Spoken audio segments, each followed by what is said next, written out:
Have you heard that brand new John T. joint?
Welcome everyone to the Best Damn Podcast. I am your host, John Keane. As always, I would like to thank you guys for joining me.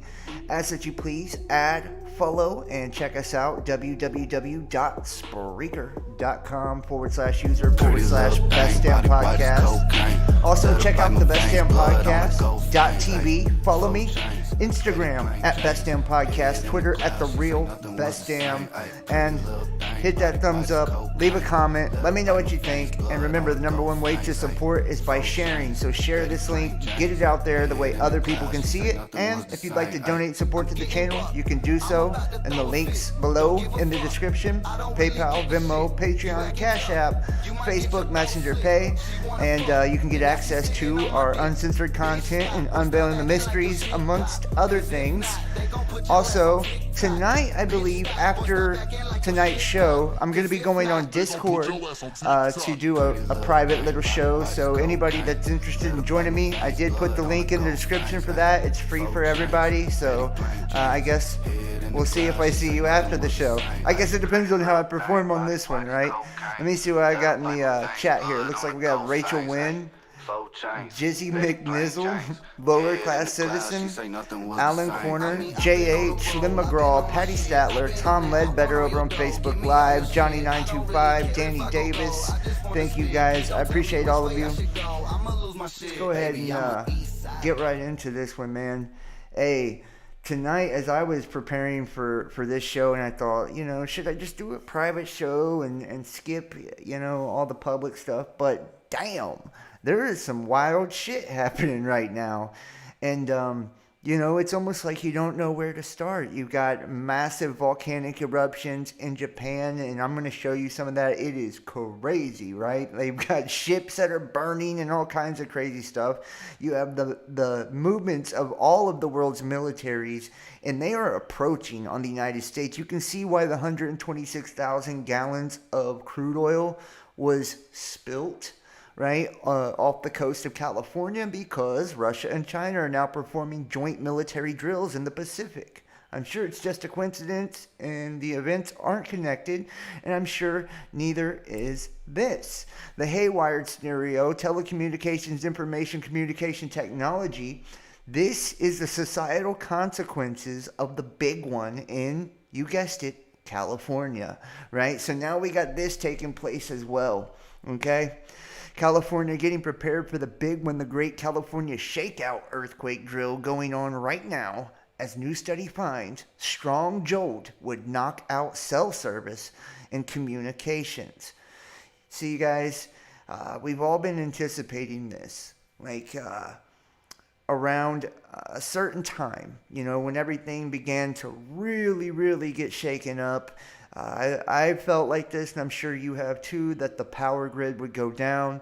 It's been telegraphed, right, for a couple of years now. 2019, when Trump was POTUS, he did the executive order hardening the grid and the infrastructure against electromagnetic pulse. And we've seen study after study, article after article, talking about sixth-generation warfare, silent warfare, non-lethal warfare, which is really just a polite way of saying directed energy or electromagnetic pulse and things like that, which most of the time include nuclear weapons, right? Detonate them in a low altitude or low Earth orbit, and that creating the cause and effect of the pulse. Surely it'll probably be blamed on the sun, but the sun's acting wild too. We got everything going into the maximum, and it's day after day. We have a new geomagnetic storm watch, and guys, new updates on the pole shift as well. I mean, the countdown to that has officially started, and that's according to the person that keeps tabs on this. And it's not NASA, it's not your government, it's a person just like you. See, we have to do these things. We have to take everything into our own hands right now because we're not being told the truth. Matter of fact, also, which we're going to get into, outside of the Japanese volcanic explosion, and look, you can see this, exposing sunken Second World warships. It's intense, man. Boom. Are you ready for the big cosmic impact? Tunguska-like event known as the Hopewell Airburst event devastated the Ohio River Valley in late Roman times. Well, being from the Ohio Valley, I can say that doesn't sound too hot for me, but we've been talking about this as well, and we're going to show you some celestial alignments tonight too, pertaining to Uranus and the moon, and how they're talking about coming up. The moon will be dimmer, and it's because, Uranus is going to be brighter. It's just, man, you never know what to believe when it's coming from the mainstream media, because all they do is pump out lies, right? And if you're gonna get really, into this, then you should look at some of the images that are coming in from different people around the world. And I mean, a lot of it's being blamed on satellites and shit like that, but there are new fireballs and new comments and images like this on a daily basis, right? This is part of what I call observable evidence. We have scientific, we have, scripture, ancient text, historical accounts, and then we have observable evidence, which, observable evidence is always the one they deny the hardest. You know what I mean? When it comes to that. And looking at the Bible too, think about the executive order for measles, just recently adding it to communicable diseases, basically putting it under that FEMA umbrella, where they can come in and shut down entire states or areas or whatever, right? Because of an outbreak of measles. And then you start looking at the vials in Revelations when they're pouring out the different vials of wrath, right? And the very first one is sores or blisters breaking out on everyone's skin. You look at the Colburn Bible, the same thing. It talks about mottled sores or blisters breaking out on everyone's skin. But shortly after, we see that the vial gets poured out on the river Euphrates, which is in Syria. And in case you haven't guessed it, there's more action up there as well. We now have NASA talking about aliens, and the word they used too is what really got me. It was, we hope there's not an adversary up there. If anybody knows anything about the etymology of words, especially when it comes to scripture, the adversary is Satan. It's Satan. And there's a lot of things taking place in February 2022. If you look into Immanuel Velikovsky's Worlds in Collision, he does a study on the ancient Jewish text and what they experienced with the passing of this giant comet planet event, right? Which they blamed on Venus and Mars, and who knows, that could just be a mistranslation, or that could be how it really does go down. But the whole Passover thing for them was the second month of the year, and then the 13th day. That's where we get a lot of this stuff in Freemasonry and Kabbalah, right? Where you'll see the number 13 played out all over again. Passover is such a big deal. There's a reason for that, and it's because they were essentially counting their blessings, when this thing didn't pass over, right? Because it done so much devastation, so much damage. And I've even seen things out there right now talking about La Palma, but if you remember, Carlos Ferrada spoke about this seismic as well as volcanic event that would take place in Italy. And I first thought, hey, this is Etna, right? This is Mount Etna. I've been covering Mount Etna for the last couple of years when it started erupting again. And it always is significant in the different climate chaos events that we've had throughout the cycles, right? So I thought, hey, it's got to be this one, man. This one's really devastating. But it didn't have the seismic, events to it like we kind of would expect it. He actually has an image where he triangulates across the earth and shows you 3 different significant areas right before the passing of this thing where this would all happen. And you look at La Palma, and man, this is kind of off of the ocean there, right on the ocean, and you've got major seismic events as well as volcanism, and a lot of people are saying, and this is really just speculation, right, or opinion even from some, that there is an attempt to generate a tsunami out of all of this.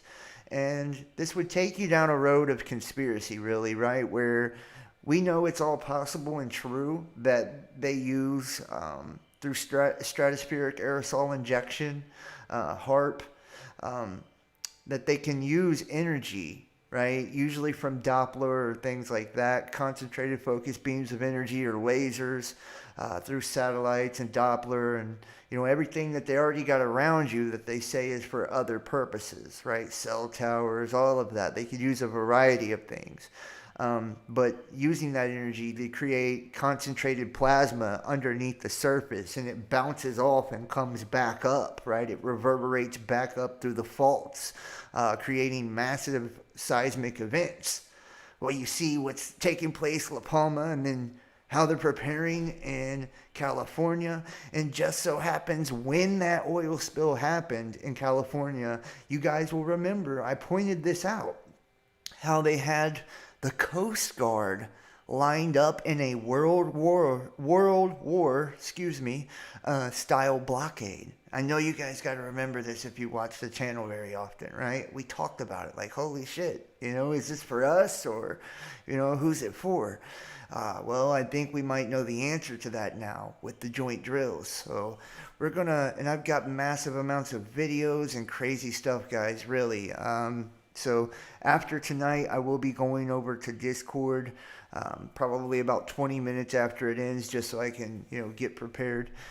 But let's go ahead and see what we got here. And like I said, thank you everyone for joining me. Thank you for watching. Please hit the like if you're in that chat room, no matter what platform you're on. Jesse Howe. Hey, and check out last night's show. Jesse Howe, he's on Facebook Live right now, joined me, and we interviewed Jesse. Jesse is a great guy, and he's all about the truth too, man. And it was a really good interview, and I appreciated his insight. And if you haven't seen that, go check it out, and make sure when you do, you go into the description. And I also pinned it at the top of the comment section, the missing link. I put the links to the missing link, so the links aren't missing anymore. They're there. You get that? I'm not funny. I'm sorry. Okay. Claudette Molespina, Carol Smith, Art Darnell, Jane Kylan. I'll never get it right. Yeah, no problem, Jesse, bro. I appreciate you, seriously. And I'll be on Jesse's show, The Missing Link, November the 11th, I believe at 8 p.m. So, yeah. We'll be announcing that then. Tom Ledbetter, Danny Davis, thank you guys. All right, are you ready for the big cosmic impact Tunguska-like event known as the Hopewell Airburst event devastated Ohio River Valley in late Roman times? And remember, I was just talking about Uranus and the moon, right? And how the moon will be dimmed down. I'm going to show you in the sky how this is actually right in alignment with the Northern Taurids. Now, I've been watching this one channel. It's called Best Damn Something. And the guy on there, as handsome as he is, was talking about how the Northern Taurids were the ones we were going to have to worry about. And then all of a sudden, they're talking about, at this Hunter moon and, this celestial alignment of...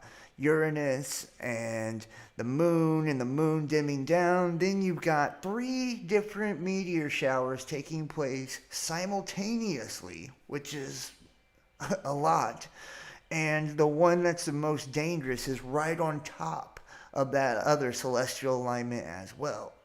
So, and just to add that is even more, they're now sending, I want to call it spectroscopic instrument into space. One of these launches they're doing, we'll get into it, which I've spoken about in the past, right? They use these to, what they're usually used for is to see what a comet is made up of, right? Like back in the early 1900s, late 1890s, they actually developed that then. And they would look at a comet, and if it was cyan green, it was cyanide, right? Red and yellow would be sulfur and arsenic, right? And they could tell whatever the celestial body was made up of by the color through this instrument. Well, they're now telling you that they're launching one, but it has nothing to do with comets. So, this is what I mean. There's so much out there right now, given that my belief is that the theater of WW3 is actually kind of like a cover-up for an astronomical event, and a catastrophic event. We even heard the Freudian slip from Alex Jones like a week ago where he said, what if there was an asteroid that was coming towards the Earth and is going to kill 3 billion people? What? Where the fuck do you get that, dude? You know what I mean? Nobody said that. Where'd that come from? Well, we know it comes from the Bible, actually. It says that, this will happen and it'll kill 1/3 of mankind. So, I guess that's neither here nor there. It says an American cosmic airburst in the late Roman times has been revealed by Tankersley and Samuel Banray of University of Cincinnati, a new research paper. It says below you will find some interesting parts of the article. And it says the meteorites, the silicous vesicular melt glass, and it says that these magnetic spherules burn charcoal rich. Hopewell Habitation Services demonstrate that a cosmic airburst event occurred over the Ohio River Valley during the late Holocene. A comet-shaped earthwork was constructed near the airburst epicenter. 29 radiocarbon ages demonstrate that the event occurred between 252 and 383 CE, a time when 69 near-Earth comets were documented. And remember, there's 88 that goes along with Enki. And Enki was part of that very rare but important celestial alignment that Nostradamus prophesied on the same exact day that went along with the Revelations 12 prophecy, where March 6, 2021, the 1,260 days after the Great Sign on September 23rd, 2017, right, preceded by the Great American Eclipse, August 21st, 2017. We then seen Apophis, which was the biblical prophecy, and then Nostradamus' prophecy was Comet Enki, between the sun and Mercury, with Venus occulted by the sun.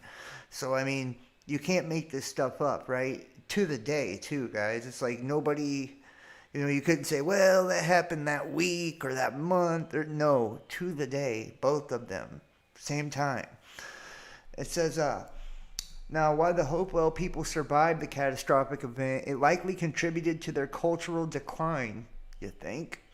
The Hopewell Comet airburst expands our understanding of the frequency and impact of cataclysmic cosmic events on complex human societies. Excuse me.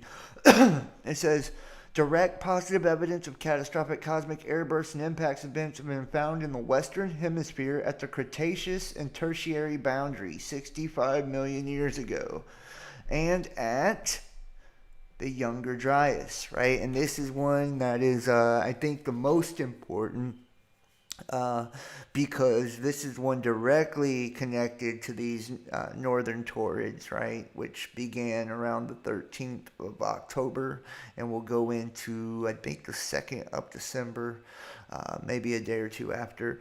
But it was like instantaneous. The records show like younger Dryas. There's every sort of animal kind of like in these mass graves, and their bones are smashed and shit like that. It's because some type of tsunami or tidal event had to have occurred, right? That's the only explanation for that. To sweep all the animals with trees and everything else and then smash them down in mass graves, and their bones are crushed and they're still intact in their bellies. You know, they found flowers in mammoths' bellies and all of this. So, I mean, there's something to it, and this was something that's happened more than once. We had Tunguska as well as Chelyabinsk in 2013, right? So there's been multiple times that when this one goes by, it causes some difficulties. And I'm not telling you that this is going to rain fire down on everybody. I'm not telling you that this is going to be the impact of all impacts, but I am telling you, keep your eyes peeled, because it's history, right? To know where you're going, you got to know where you've been, right? Well, we've been here before, and it never works out too great for us when we do. Sometimes we dodge a bullet, and, you know, we have things like Tunguska, or even better, Chelyabinsk, right? But I don't know if we're going to get that lucky this time.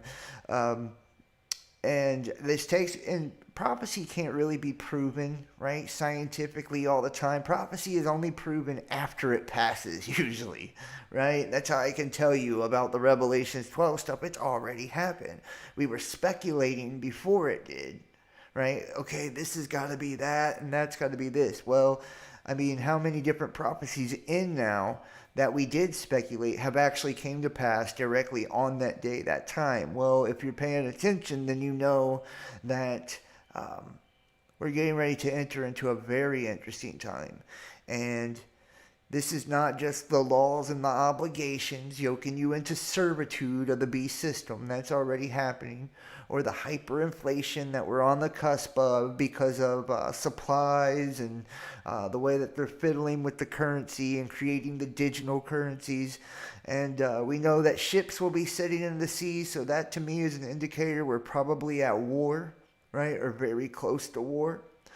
But it says a third of the stars were flung to the earth, right? All the green grass was burned up. And if anything fits that description, it's this. You know, it's this. So we need to pay attention, and something may fit it even better. Moving forward, we might go past this without an incident or a scratch. That's just as possible. So, you know, there's no reason to like be afraid or, you know, start panicking and dig a hole in your backyard. But at the same time, we have to understand this one really does kind of pose a threat, and there's major asteroids that are within it as well. And this isn't to, like I said, trigger fear in nobody at all. It's just awareness is basically the point of all of this. It says, at the Younger Dryas boundary 12,800 years ago. And see, once again, all of these happen on the cycles too, right? We know that Inky, and Inky isn't the biggest. Inky is basically now, from new studies or old ones that they're just actually bringing to the light now, Inky isn't the biggest dog in that pack.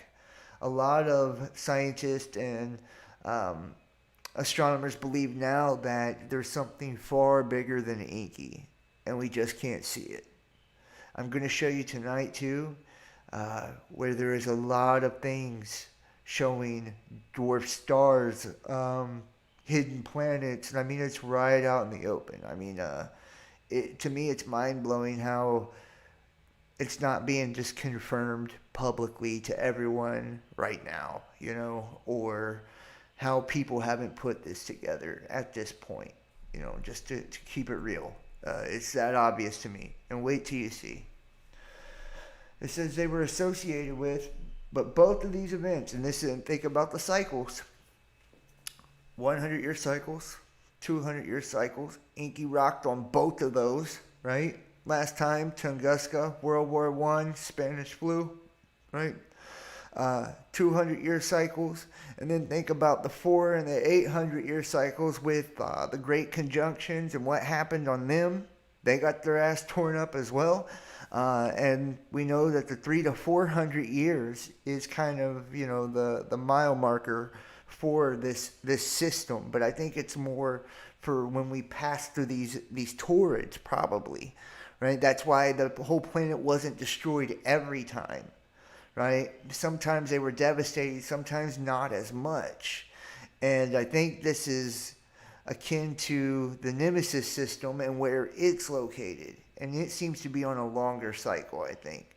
It really might be 3,600 years, starting to look at it now. If not, then it may be on a really long one, and we've just dodged it as we went past, as it's building up to critical mass around our star. But you look at 6,500 years ago, and Noah and Neowise, which just passed us. That was a comet-like object with a tail that should start to appear, according to the Jewish text, about 7 or 8 months before it all began. We had that, as in the days of Noah, right? Neowise pops up, means birth of wisdom or a new order, right? That's what it means. So, take that with a grain of salt, or take it if you will. But then the 12,500 year cycles, which Younger Dryas would fit in, right? Same body, same celestial events, okay? Same cycles, though. And then 20,000 years, and we talked about this months and months and months ago, how Saturn's returning to the throne in the stars, right? And Saturn, in, we'll say, mythology, astrology, whatever you want to call the different studies of the stars, because everybody's got a different opinion of what it is, whether it's science or it's bullshit or what. But Saturn represents Kronos, who is a Titan. He's the father of the gods, or the father of the planets, right? So him returning to the throne is like the completion of a giant cycle, right? It's like God coming back, basically. And we know that Judgment Day and all this, and I'm not saying Satan's God, okay? So don't twist it on me. But I'm just telling you within the stars and the mythologies and the historical accounts. And it tells you, right? Exactly. Both of these events are associated with global mass extinctions. And they occurred before human culturally evolved into complex, sedentary, agricultural-based societies. And remember, I've got the study for you on the societal impacts of the big one in California, right? San Andreas, which they say will be a magnitude of 9.0. That's what they say. I think that it's going to be off the Richter scale. I mean, it's a it's a large fault, and it's already cracked and fractured and created new faults and all types of stuff. It looks like it's going to rock, dude, when it hits. Which this could also piggyback or even trigger the slipping of the Juan de Fuca, right, in the Cascadian subduction zone, which is supposed to be 30 to 40 times more powerful than San Andreas. Now, wrap your mind around this. If you're China or Russia, right, and this executive order Biden just signed to bring China in for disasters, guys, do you see what I'm saying? Like, it's inviting them in when we have a disaster. Well, all of a sudden, you've got off of the West Coast where this disaster would take place because of San Andreas, excuse me, in Cascadia. China and Russia doing joint drills right off of there. What's taking place in Japan? Okay? One more thing. One more coincidence, right? And how North Korea said that they would sink Japan under the ocean. Right? Now, all of a sudden, Japan's running drills. Do you see, like, how it's always connected? Same thing with Taiwan. Taiwan has had massive magnitude earthquakes hit. China has been hammered by weather as well. Flooding and dust storms and all kinds of shit. Right? And then you got the South China Sea. Doesn't it look, right? Just bear with me. Don't it look like the countries are using one another's militaries for their own populations? You got U.S. military and shit out in South China Sea, right? Taiwan, China, the Black Sea, Syria, right? We've got all these different places we're at, and each one of them is a hot spot for devastation. Same thing goes with on the other side. China was building a base in the Atlantic. Unheard of, right? And then now the joint drills in the Pacific, where we just so happen to manufacture an event and have the Coast Guard guarding that coast now.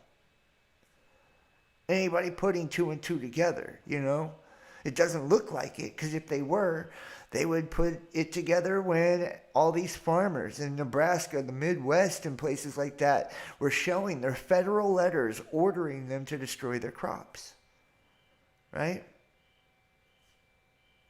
Or when we had the videos coming where people were dumping the crude oil on dirt roads right before the 126,000 gallons dumped off the West Coast, creating these fuel shortages, which then called for the military in the United Kingdom, which there's more of that going on, and I'm going to show you in a moment.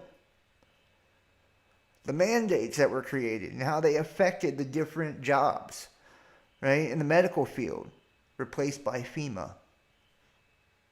Like I told you guys, this is how they're doing it, man. This is martial law, and it's a soft martial law is what it is. But it's about to go hot. It's about to go hot. They just needed to get every puzzle piece in place. Look at Australia as your example, right? Taking guns, and now the people that, even within the government, that don't go along with it can't even vote on them extending their emergency orders, which they only have so long to do because they've run out of emergency order extensions. Now they're going to try to create a permanent one, and those who would be against it ain't even allowed in there to vote. Do you see what's happened? How they've set us all up all over the world, which is why it's so important for us to do a few things. Number one, prepare. Prepare physically. Food, water, right, shelter, escape plans to bug out, how you would bug in, defend yourself, and, who are the people that, you can trust, who are the people you need to be wary of. I mean, just think like that, for your immediate physical. Number two, which is really number one, prepare yourself spiritually. Right? Don't allow yourself to be sucked into the story. And people say, well, you're doom and gloom, John. No, I'm not. Knowledge is power, man. For lack of knowledge, surely my people will perish. Men's hearts fail them for fear. Courage flowed from them like water from a broken pitcher. Do you see how all these kind of align to you need to know what's going on? That you need to actually see what is happening. Because if it catches you by surprise, like the thief, right, that comes at night, right? You won't be taken by surprise because you know these things. But those who are going to be terrified. And when you're terrified and you're in fear and you're in panic and you're in trauma, you can't think. You can't react. You're stunned. You're shocked. And that could be the difference between life and death for some people. So spiritually, you should be ready before all. Then prepare physically and sow good seeds. And I mean this. And, right now it's a hard thing for people to do in our society. People think that if they're selfless or whatever, there's no payment for that. So they don't want to do it. Well, there's the biggest payment of all, your soul for one. And I do believe it will probably be the difference between life and death for a lot of people. Because this is such a spiritual battle, a spiritual event. So if you're sowing into others and helping others, help those who can't help themselves, right? I mean, honestly, you will reap the benefits from that, because ultimately I am you, you are me. So you help me, it helps you. You help your neighbor, it helps you. You're really helping you. And when you And when you turn that cold shoulder to everyone around you, you say, I'm just taking care of me. I'm just worried about me. Well, you've actually cut yourself off from that. And that will come back on you. And I don't want to see good people, adopt the way of the world and it be what cost them everything. Because it is everything, Everything is on the line right now. And people have no clue about it, which is sad. It is. Here's the research paper right here. The Hopewell Airburst Event, 1699 to 1,567 years ago.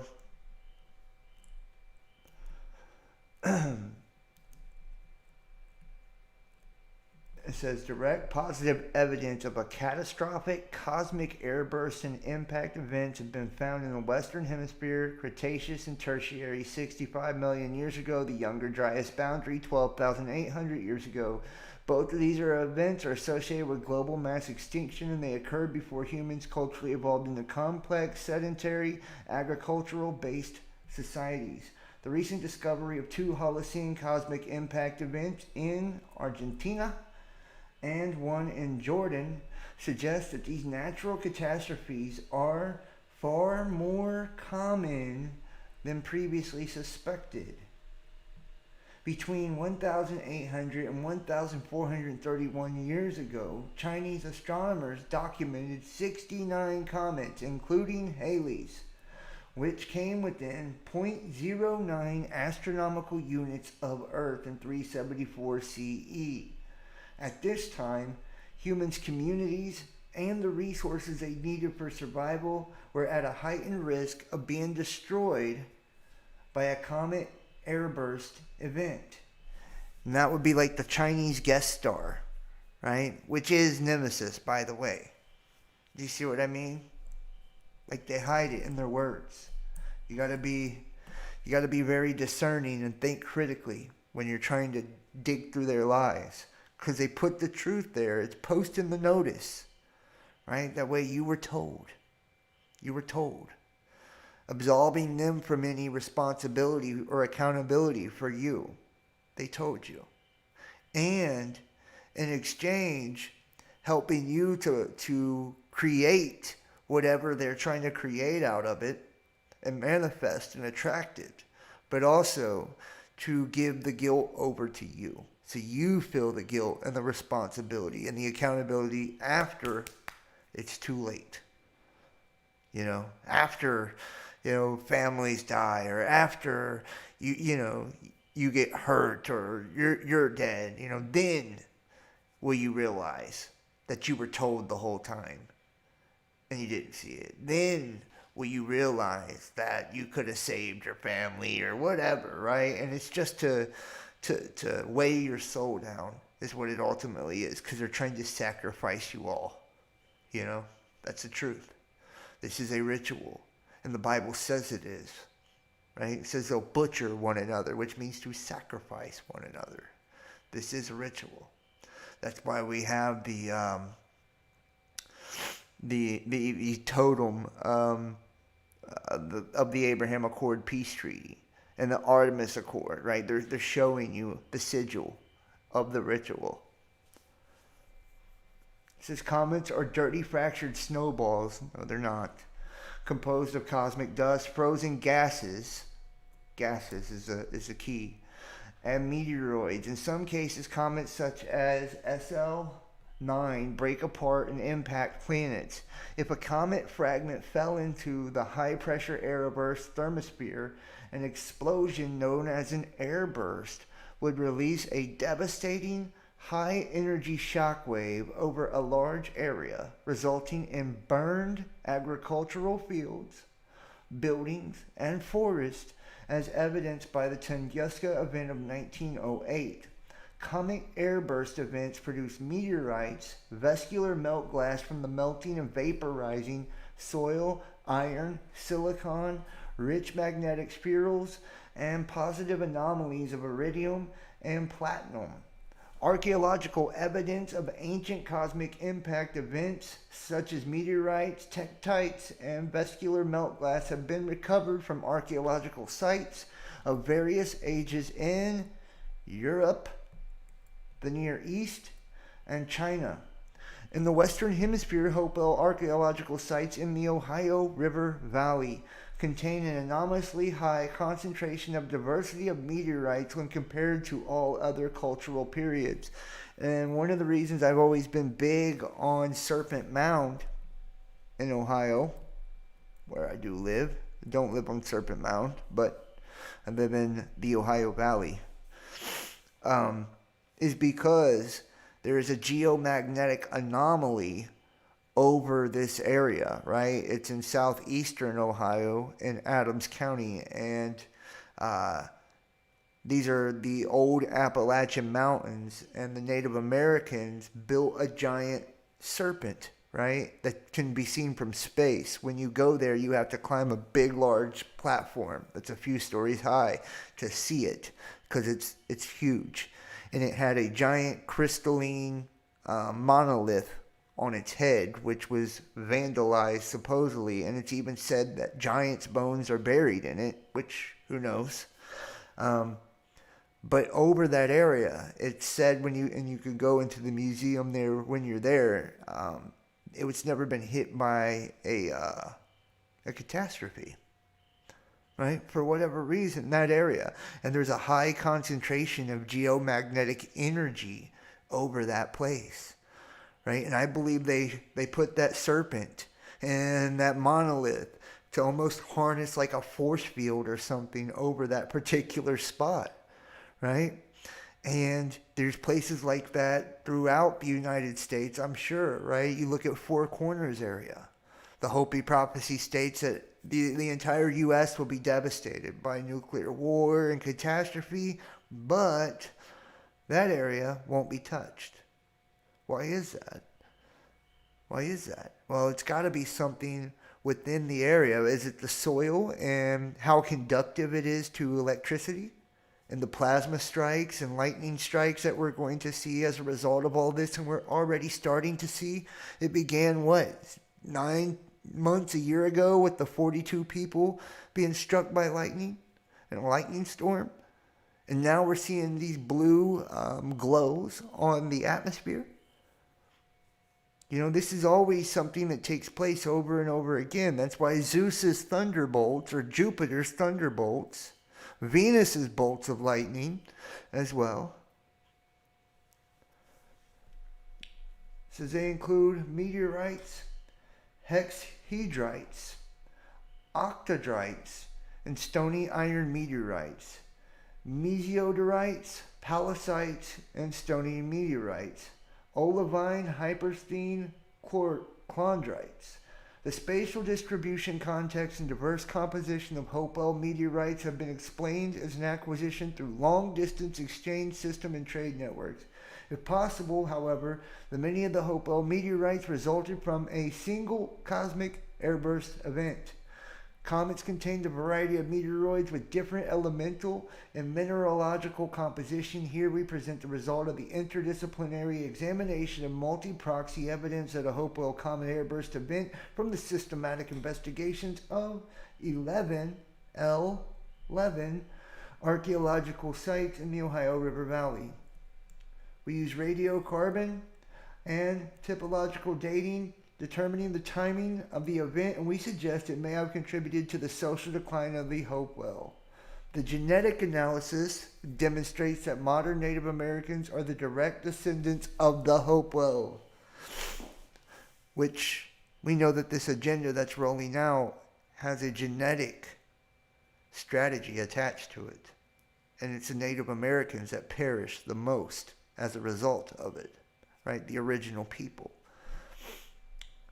It says the archaeological hallmarks of the Hopewell include monumental landscape architecture, like a giant serpent, the largest geometric eastern enclosures in the world, intricate water management systems, massive burial mounds, and extensive ceremonial centers. And I mean, there's mounds and cities around where I live as well. Distinctive symbols, artwork, and exotic goods, which have been traced from unprecedented continental distances of more than 2,400 kilometers, indicate Hopewell had widespread social network. And the spatial and temporal distribution of Hopewell archaeological sites are associated with stable and sedentary society with political hierarchy. And they were smoked by it. And you can see here. This is the geographic setting of the archaeological study for airburst-related proxies. And here is a particular area, and that's exactly the area I'm talking about, southern Ohio. Southwest is the Ohio Valley, and then Serpent Mound is right here to the right. Very interesting. Now, let's take a look here. Let me close this other one down. California gets prepared for the big one. Great California Shakeout earthquake drills going on right now, as a new study finds strong jolt would knock out cell service and communications. The next big one, it's not a matter of if. We all know it's a matter of when. People in government offices, businesses, and schools throughout Southern California will stop everything for a minute Thursday to drop, cover, and hold on during a statewide earthquake preparedness drill. Now, in its 13th year, the Great California Shakeout of 2021 is scheduled for 10:21 a.m. More than 7.5 million Californians are slated to participate in the drill, according to the Shakeout website. The objective is to prepare for a 7.8 magnitude earthquake or larger along the southernmost portion of the San Andreas Fault. The U.S. Geological Survey says there's a 31% chance of a magnitude 7.5 or higher hitting L.A. in the next couple of decades. And I'm sure it's not going to be decades, guys. I'm just keeping it real with you. You know, here, let me download this so I can close it. Let's take a look. Here's the scenario right here. Let me make sure you guys got sound.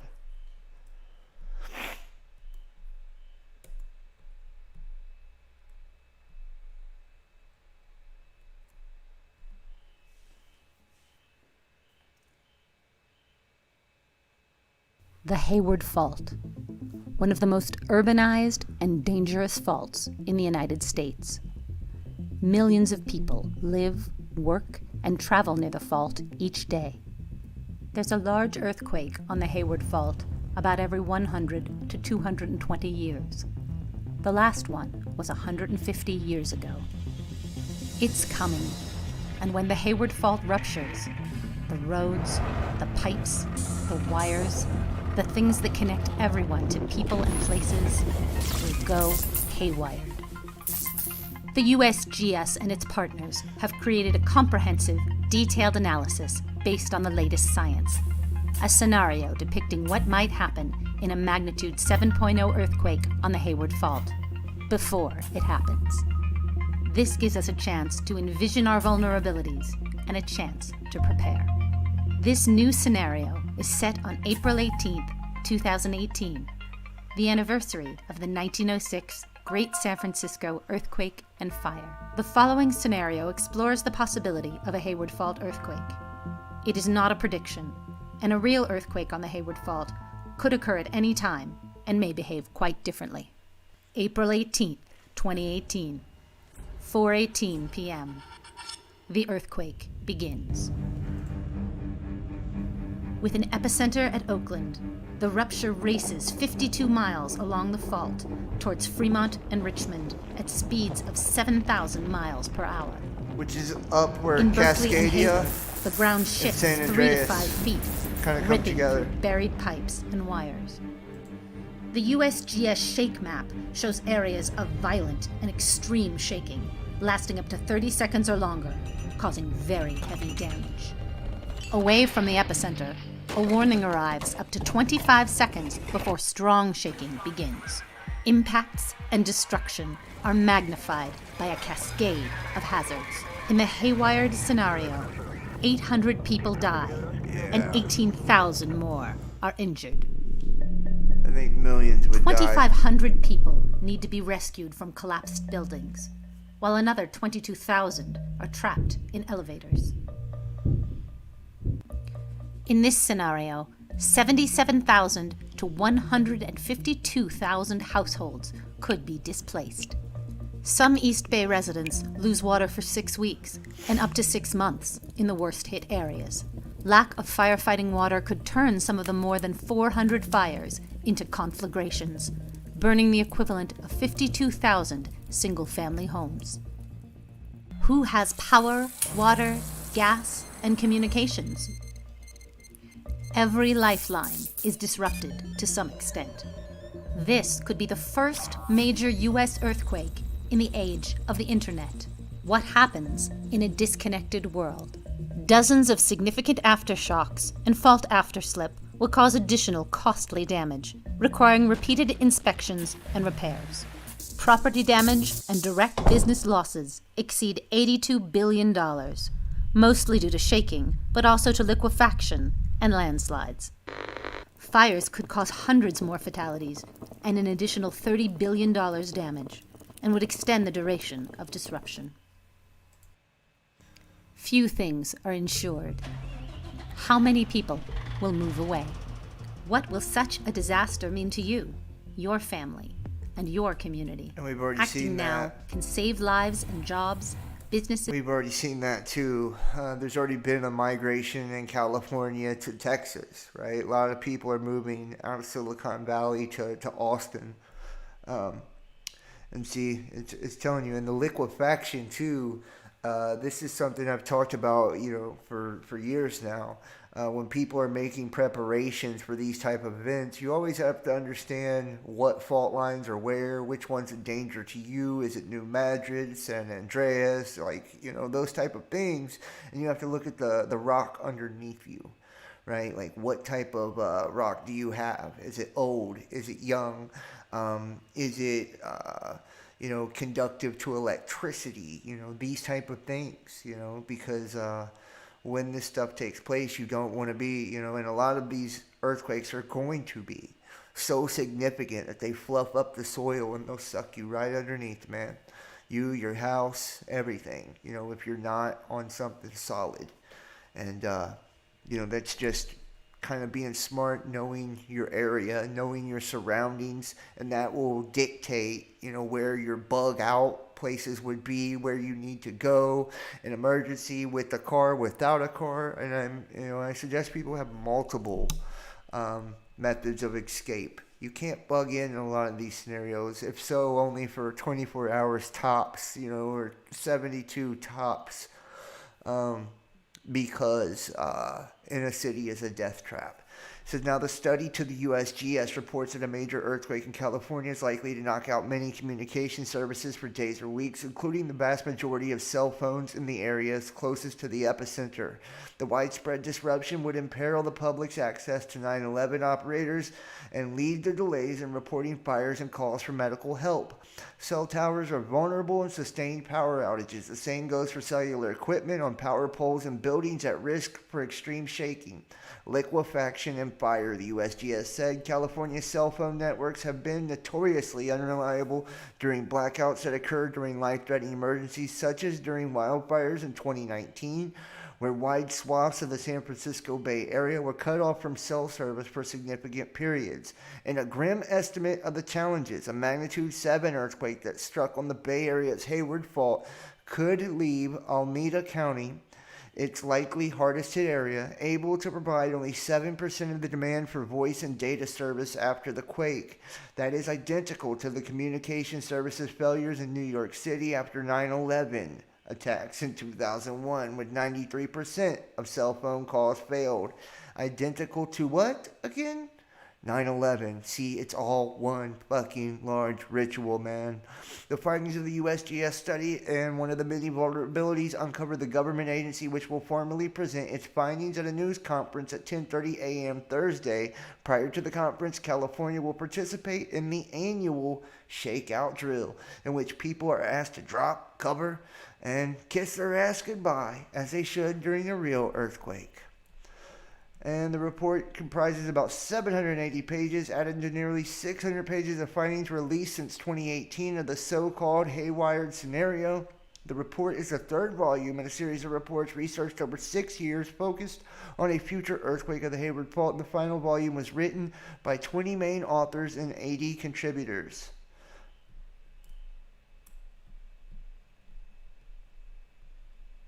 Drop, cover, and hold on. That's what people across the state will be doing this morning for the Great California Shakeout. CBS 2's Tina Patel is live in South LA with more on this year's drill to help you prepare when the big one hits or any little shaker. They're all a little scary, Tina. Yeah, and the problem, Suzanne, is it's been a while since we've had a big earthquake. People start to get complacent. I know that we're all guilty of that as well. And that is why California started having an annual great shakeout, so people would stop and think about preparedness. Take a look at this video from a past drill, and you can see what children are doing. Dropping under their table or desk, covering their head and neck, and holding on until the drill is over. That is what we are all supposed to do if there is a big earthquake. Get out of the way of falling debris and protect your body as best you can. The U.S. Geological Survey says there is a 31% chance that Los Angeles will have a 7.5 or higher magnitude earthquake in the next couple decades. So experts say homeowners need to do a survey of their homes, see if they're doing everything they can do to prepare. They might need to secure furniture or appliances. If they're in an older neighborhood, they might actually have to do a seismic retrofit. But there are grants that are available, and the Great Shakeout is a good time to stop and actually look into what you can do. Now, as we come back out here live, today's date is 10/21. So the shakeout this morning is going to happen at 10:21 a.m. If you can stop what you're doing, do that little drill. It just takes a minute, and hopefully it will get you in the proper mindset to know what to do if something happens down the line. Yeah. So there you have that, guys. And you seen where the epicenter was supposed to be, like I said, man. And here's a magnitude 7 simulation.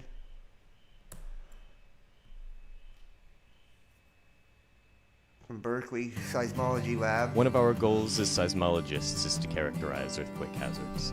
To do this, we make simulations of expected ground shaking for various earthquake magnitudes. In order to make these simulations, we need to know a few things about the earthquake and the surrounding geology.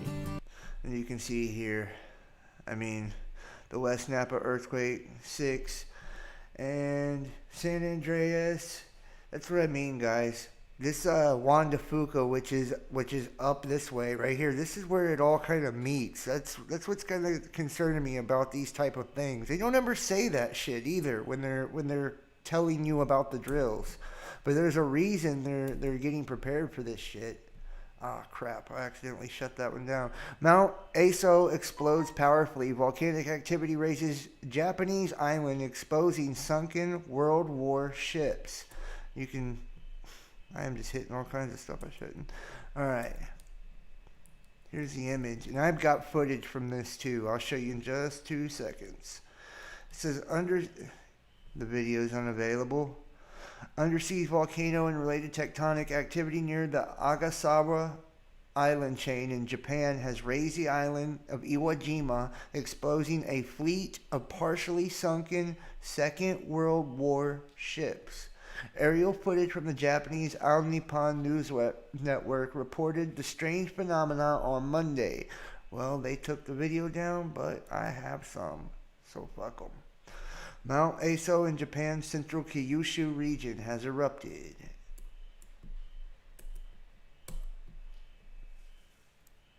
You can see the pyroclastic flow smoke billowed out of the peak at Kumamoto Prefecture at 11:43 a.m. on Wednesday, and the Meteorological Agency issued a warning for people in the mountain area. The agency confirmed pyroclastic flows reach more than 1 kilometer from the crater. The agency is calling on people near the crater to be on the alert for large cinders. Pyroclastic flows could occur in areas within about 2 kilometers. And people nearby should do whatever they can to ensure their safety. Now, I've got a little bit more gnarly ones too than that. Here's the image of the ships here, right? And they were underwater. So this is what I mean. When we're looking at the magnetic excursion and all of this, these are telltale signs. I showed you the video in India where the river was raising up out of the water, right? The Canadian forest where the trees were raising up and breathing, the ground was breathing. You have this, Japan, where these sunken World War ships, which appears to be another theme, is the World War stuff, including the Northern Torrids and Tunguska event and all of that. Remember, factor it all in. Nothing new under the sun, right? And now, over here off the coast of Japan, as they're having all of this, what do you have? Old World War ships raising up out of the sea, man. See? Look at that. There's quite a few of them right there. Craziness. Where is it at here? Which I've got massive fireballs that are coming in too, guys. Massive amounts of fireballs. Here's another one. Look at that. And this is not to even add to Hawaii. They're doing evacuation and stuff now because of Hawaiian volcanoes that are erupting. Lo está arrastrando la colada. Vamos a ver si lo mueve. Se ha quedado bloqueado. Está flotando.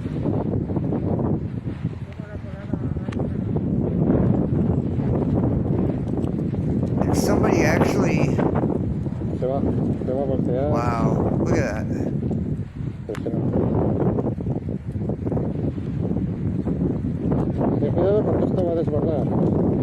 Yeah, somebody actually sent me something pertaining to them trying to create the tsunami, which we'll look at, you know.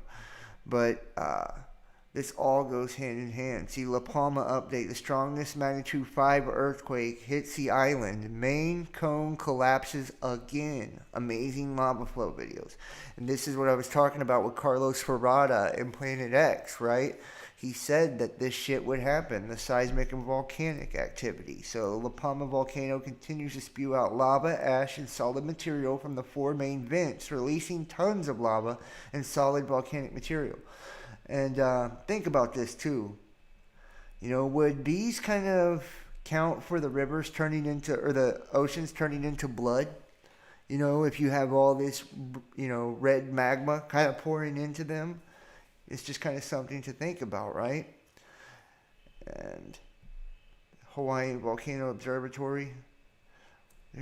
There's major eruptions coming, guys. Like, this is, and the Cobran talks about the mountains opening up and belching forth fire, right? When the destroyer comes, you know. So this is a big part of all of that. This is your alarm clock, in my opinion.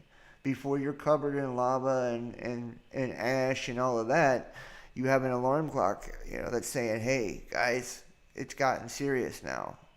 You know, as if you don't have enough of those going off right now. And here's another image of La Palma. Look at that. La Palma's going apeshit. And this is massive earthquakes and seismic activity on top of it. That's what I mean. That's why it's so significant.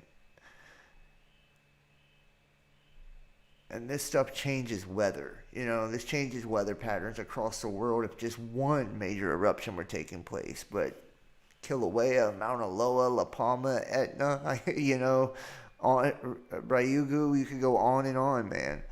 You know, about these different ones that are popping off right now. So, and this is what I mean. Emergency alert for La Palma, extremely important. And this is the video that and this is a subscriber sent me. Friday night, October the 22nd, 2021. It's a little bit after 11 o'clock here on Arizona time. So what we are about to share with you folks is so incredible that you're not going to believe it unless you record this. So I'm going to wait a few minutes. If you want to get your cell phone out and go to your picture setting, your video setting, screen shot this video, because this information, folks, is going to expose a lot of things going on. Doesn't it annoy you when you're watching a streamer and they act like you don't matter in the chat? They're like, hey, I'm going to sit here for 5 more minutes because, you know, the people that just came in, you guys don't matter. I'm going to wait for some more people who do. I thought would never happen, but we have the information, we have the details. Hopefully they won't turn my computer off or cut the, and hopefully you'll be able to see what exactly is happening on the island. So let's go ahead and read a little bit of this article. I hope you have your phones ready. So the volcano. And you can see the volcanic eruption, which began on the island of La Palma in the Canary Islands, Atlantic Ocean, off the northwest coast of Africa, seems to be getting some help, artificial help, to make it worse. Evidence below. When the Cambre Viejo volcano on La Palma began erupting on September 10th, immediately became the focus of intense attention because that island is the only place in the world which can generate a tsunami wave, which is capable of literally destroying the entire east coast of North America. Back in the 90s, several scientists closely studied an event inside the then dormant volcano and found that the entire southwest flank had become unstable and could slide into the Atlantic, and the unstable landmass is the size of the island of Manhattan, New York City, which would generate a tsunami wave.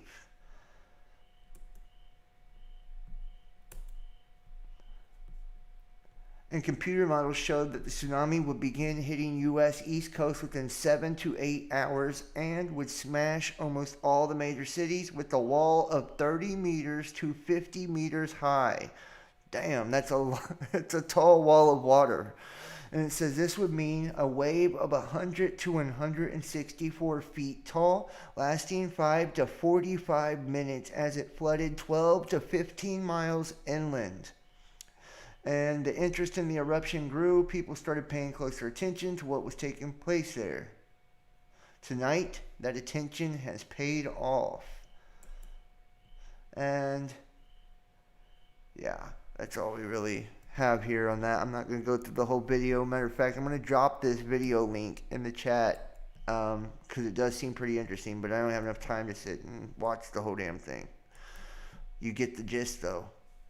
They've known about this for a while, and now you can see why Ferrata was talking about this kind of shit. You know what I mean? There's dire consequences as a result of these eruptions, y'all. You know, and now you see why that southern border wall was so significant and why it had to be put up so fast and why it's designed the way it is, right? It's because of a tsunami or a tidal wave, and that's why last year, or was it this year? This year, in March, right? We had Lantex, Caribex, and Pacifics 2021, which were all tsunami exercises. You know, these things, you can call it coincidence if you like, but they're not coincidences, you know? They're not. They're all happening right now for everybody to see.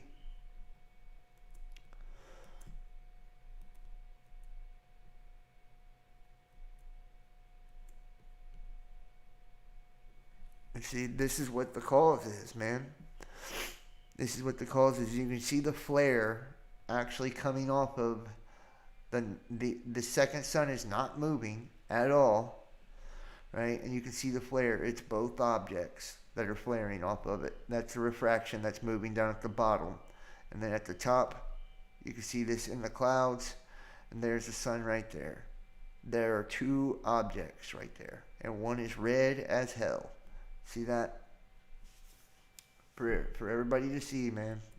There's no sound on this video, but you don't need none. You know? And this is that amber and orange color that the Colburn also describes. You know, when all this happens. And watch the camera move around. Second object does not move whatsoever.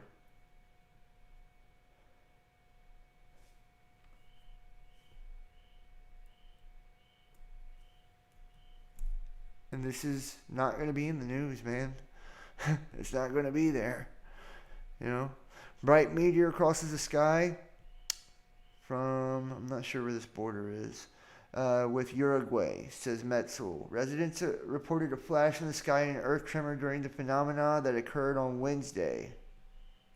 A bright bolide-type meteor crossed the sky over the border of Rio Grande do Sul and Uruguay this Wednesday morning, according to the information from Metsul Meteorology. Moments later, the Uruguayan Meteorological Service says that the residents of Cerro Largo region reported the earth had shaken. And in Invernadero Rivera Department, residents said that they heard the sound of an explosion, and witnesses also reported a flash in the sky. The departments of Rivera, Salto, Tacuarembó, sorry, I suck at this, and Cerro Largo, the same region, had a similar phenomenon last year.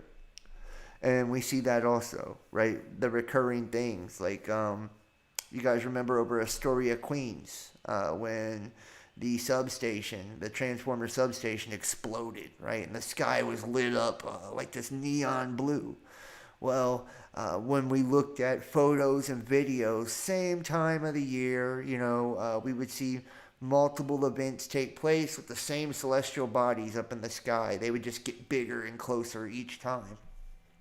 The bolide entered the atmosphere between the Rio Grande do Sul campaign in the northeast of Uruguay. The GOES satellite geostationary lightning mapper instrument used in lightning monitoring captured the ingress of the space object crossing the border region. For the satellite to have captured the space rock and to have produced a sonic noise and glare in broad daylight, it is likely to have been larger, right? It showed up on the GOES as lightning, right? And it produced a sonic boom on top of it, so it was big.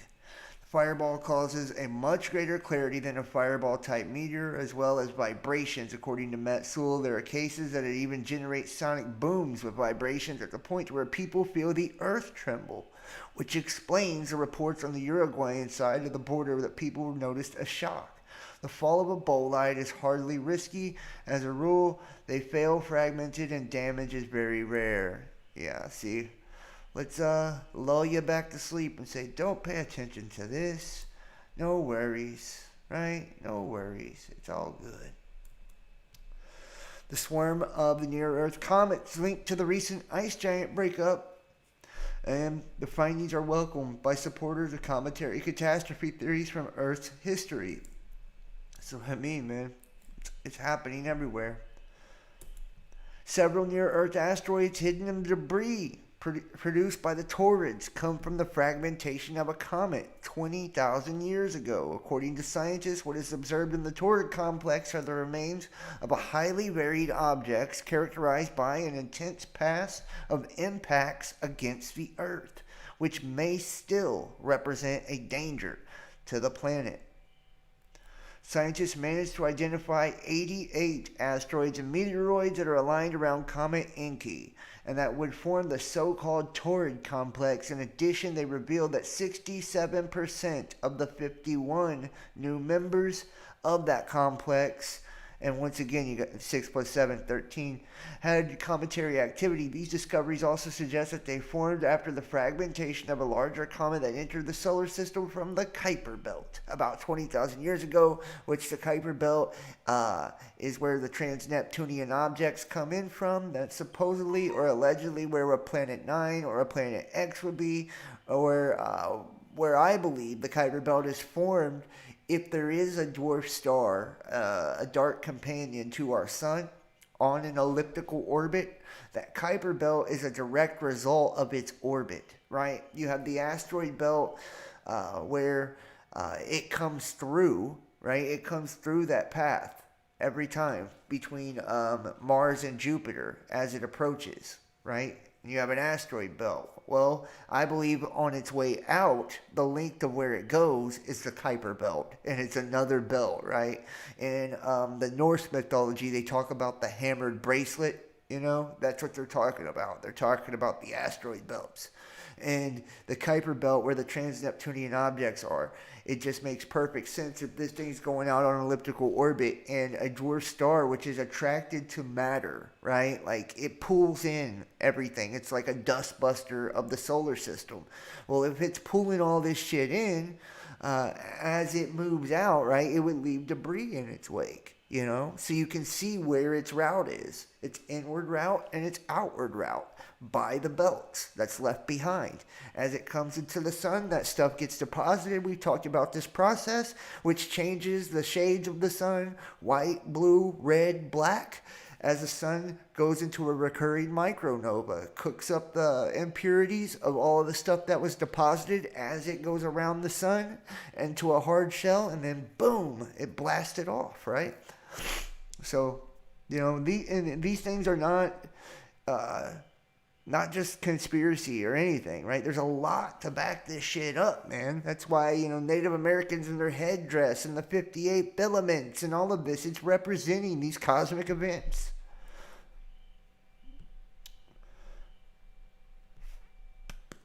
Where am I at here?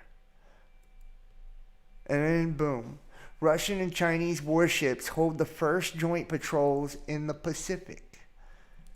See, man, there's too much, just too much to call it a coincidence, in my opinion. Russian and Chinese warships have held their first joint patrols in the western part of the Pacific Ocean. Russia's defense ministry said in a statement on Saturday that the patrols took place from October 17th to the 23rd. Moscow and Beijing have cultivated closer military and diplomatic ties in recent years at a time when their relations with the West have soured. The pair staged naval cooperation drills in the Sea of Japan earlier in October.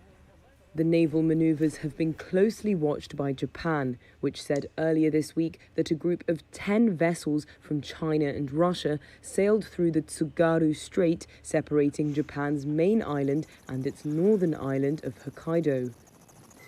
The strait is regarded as international waters, and Russia's defense ministry said in a statement that the tasks of the patrols were the demonstration of the Russian and Chinese The demonstration of the Russian and Chinese state flags, maintaining of peace and stability in the Asia-Pacific region, and guardianship of the subjects of maritime economic activities of the two countries. What did that say again? Does this sound familiar to anyone?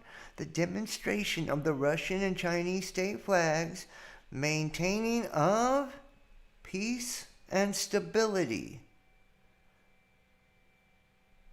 When they promise peace and security, sudden destruction.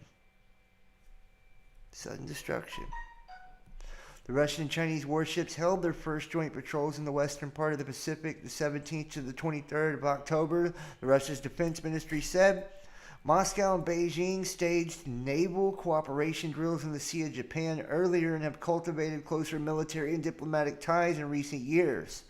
The naval maneuvers have been closely watched by Japan, and Japan has drills of their own going on right now, and that's what I mean, man. You know, Japan also 30,000 troops there, and intercontinental ballistic missiles. Japan just developed one of their own warfighter jets and shit, guys. If you cut off Japan, you destroy America. Japan and South Korea. South Korea looks like they're trying to come back together with the North. And then we've seen the joint Russian and Chinese drills where they went into the airspace of both South Korea and Japan and fired like live rounds. This was just a year ago.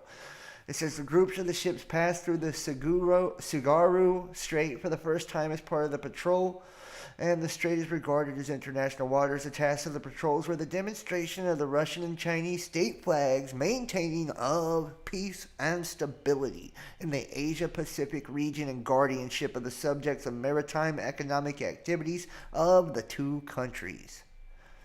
Peace and stability. As regional tensions rise, Japan's ground troops hold their first military drill in decades. See if I can make this a little bigger. I can't see it. If you think all pads are... Yeah, let's not watch that. And for the first time in almost 30 years, Japan's ground self-defense force is conducting massive nationwide military exercise to prepare troops for potential conflict. Since mid-September, about 100,000 personnel 20,000 vehicles and 120 aircraft have been participating in various exercises across the country focused on operational readiness.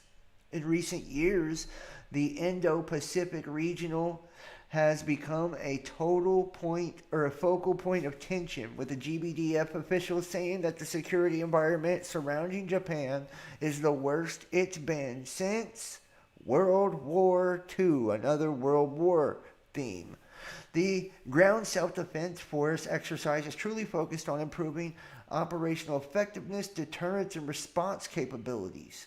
And each unit conducting the exercise with an eye to what is necessary to achieve this goal are preparing themselves so that they can respond with confidence when they are forced to take further action. World War II pacifism have never been more important. The most important thing is to demonstrate the combat power we have as a unit. We have planned and prepared for this drill for a long time. However, there is room to improve our skills. I hope everyone understands that we train ourselves day and night to protect our country and do our best. Ongoing security threats from neighboring countries like North Korea, Russia, and China make drills like this even more urgent, especially amid concerns that Japan could get drawn into a conflict over Taiwan. We all recognize the imperative of ensuring peace and stability in the Indo-Pacific over the long term. A region that's instead been growing more hostile in recent years. In fact, GSDF officials say Japan's national security environment is the worst it's been since shortly after the end of World War II, more than 70 years ago. Given that the current security environment surrounding Japan is extremely severe, we, the self-defense forces, are required to enhance the effectiveness of operations. To that end, Japan's Ground Self-Defense Force is holding its largest drill in nearly 30 years, focused on operational readiness, in case the country is forced to defend itself. Wow, man. Biden with the peace and stability, too.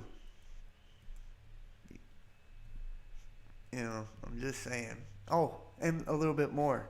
And I feel like there was this channel. I can't remember it. It's really great. The channel is Best Damn something.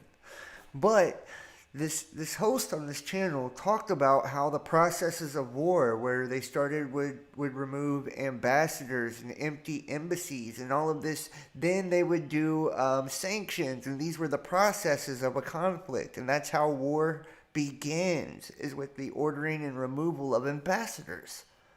Oh, shit, what do we have here? Turkish president orders a removal of the U.S. ambassador. Remember, Turkey and all these countries that took the Russian missiles. Once again, that channel was telling you whose side they would be on, but nobody listens. Turkish President Recep Tayyip Erdogan said on Saturday he's declared U.S. Ambassador David Satterfield, along with 9 other foreign envoys, persona non grata, after they issued a joint statement earlier this week calling for the release of jailed philanthropist Osman Kavala, AP reports. The embassies of the United States, Canada, France, now pay attention to the countries. The United States, Canada, France, Finland, Denmark, Germany, the Netherlands, New Zealand, Norway, and Sweden wrote an October 8th statement that they believe a just and speedy resolution to his cause must be in line with Turkey's international obligations and domestic laws. Noting the rulings of the European Court of Human Rights on the matters, we call for Turkey to secure his urgent release. And I gave instructions to our foreign ministers. You will immediately handle the persona non grata declaration of those 10 ambassadors, Erdogan said in a Saturday rally. They will recognize and understand and know Turkey, he added. The day they don't know or understand Turkey, they will leave. Holy shit. They will know Turkey. And not Thanksgiving Turkey. They'll know the country Turkey. Right? Who is part of the Gog-Magog alliance, right? Turkey, Russia, Syria, Iran. So, just saying, not that that has anything to do with any of this either. Okay? I'm just one of those dudes who just talk out of their head. You know, like to do that sometimes. NASA plans to launch Artemis moon mission in February 2022. 2022. It's a lot of twos, ain't it? Which would be 2, 4, 6, 8. 8. Infinity Ouroboros. That's as long as the testing goes according to plan. You have to wait a little longer for NASA's Artemis 1 mission. NASA now expects to launch the uncrewed Artemis flight test in February 2022. Remember, the second month, 13th day. I want you to pay attention to these numbers and these themes, because I didn't try to do this either. That's what's so crazy about this. I don't try to do these things, but have you noticed? World War conflict, that's a theme. Almost every article was referred to or is doing something that has historically happened during world wars. Then the numbers, right? We see what? 13 over and over again. And whether it was 67%, 6 plus 7, 13, or just, any of this. And you're going to also see Artemis, peace and security, right? These are all, they're telegraphing you where you're at with all of this, right? And it just so happens to coincide with everything we've discussed on this channel. I've made video after video after video for the last couple of years now, since 2017. And we've plotted out the prophecies and the maps, have we not? We've done this together the whole time. I do a live show. It's in real time. We sit and do this, and we show the evidence and all the correlating things that happen with it. And it's right on time once again. And it says, February 2022, with the liftoff window of opening, it's not the 13th. What is it? The 12th. The Orion capsule has been... Do you see what I'm saying? I didn't read this article before I showed it. I'm just saying, the second month of the year, 13th day. When are they doing this? The 12th. And I wonder if it's like at midnight or something, or at nighttime. Very strange, guys. I bet they delay it a day or something. The Orion capsule, and it's Orion, capsule, which we know Orion's belt, the warrior god, the two brothers of creation. The first one's always a warrior. That's Satan. Second, the shepherd. First Adam, last Adam, right? It all goes hand in hand.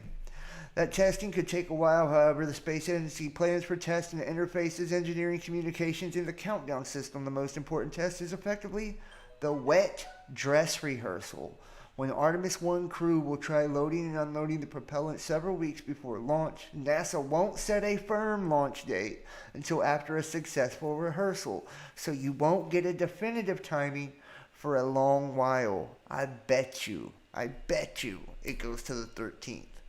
There's no fucking way it won't. Crazy. And that Artemis Accord was peace on the moon. Still going with the peace theme. Oh, what is this? We hope it's not an adversary here on Earth. NASA's leader suggests UFOs could be aliens. Who would the adversary be? It'd be Satan, right? It'd be Satan. We hope it's not an adversary here on Earth. Satan, his arrival. Remember, a third of the stars were flung to the earth. That old serpent, right, called Satan, and his angels, they were thrown to the earth, right? That's the final 42 months. 999, 42, flip it over, 666, 42, 9, completion, mark of the beast, final 42 months, birthing pangs. And now you see it all lining up, right? Because what comes next? Death and Hades, right? We have the green, which is compliance. The hyperinflation, right, coming. And we're on the cusp of it. You see the supply shortages and all of that. The yoking into servitude through law and obligations happening. You've got mandates like crazy going around. These are the laws and obligations. And then what happens? Right? Famine, pestilence, and plague. Right? Death, excuse me. Famine, pestilence, and death. Scarcity of food, and fucking war, where they kill a fourth of the Earth's population. Right? And this all coincides with what? A third of the green grass was burned up, and we have the torrids coming in. Large asteroids. Is anybody paying attention? The promise of peace and security before sudden destruction. Oh, and it just so happens the countries involved, Gog and Magog, or the Medes, right? Or Medes and Iran, which we'll get to in a second. You know? And that third of the stars that are flung down, those would be celestial beings, right? Or the opening of the bottomless pit, or the coming from the north, right? Which the north is the darkness or space, right? That's where they're coming from.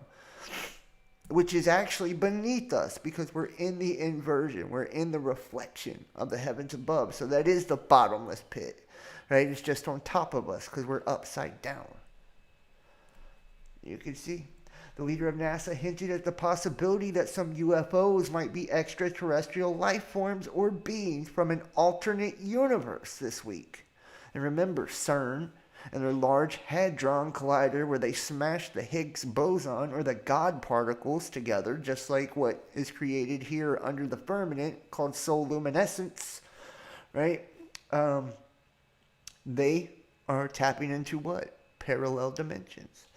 Bill Nelson, who has served as President Joe Biden's NASA administrator since May, said Tuesday he didn't know for sure what some of the unidentified aerial phenomena seen by Navy pilots are. He said, however, that, quote, we hope it's not an adversary here on Earth that has the kind of technology. What? We hope it's not an adversary here on Earth that has that kind of technology. Sure you do. And bringing up the topic of the search for alien life and of the mystery of the UFOs, unprompted after back and forth about what would happen if a massive asteroid hit the Earth. You gotta be shitting me. Before we leave, I haven't even talked about the search for extraterrestrial life. What do you think we're doing on Mars? I don't know. Could it be that video we seen the other day where Mars was actually down here on Earth? Right? We're looking for life. This is a part of NASA's mission. This is what the telescope is going to be looking for. And there are other planets elsewhere that there is life. Nelson said near the end of a wide-ranging hour-long discussion with Larry Sabato of the University of Virginia Center for Politics. I know what you've seen is those Navy pilots saw in 2004 and have been some 300 sightings since then. I've talked to those pilots and they know they saw something and their radar locked onto it, and then all of a sudden it was here on the surface, and then it's there, as he pointed up. They don't know what it is. We don't know what it is. We hope it's not an adversary here on Earth that has that kind of technology, but it's something. And so, this is a mission that we're constantly looking what and who is out there. Who are we? How did we get here? How did we become as we are? How did we develop? How did we civilize? And are those same conditions out there in a universe that has billions of other suns and billions of other galaxies? It's so large I can't conceive it. Yeah, man.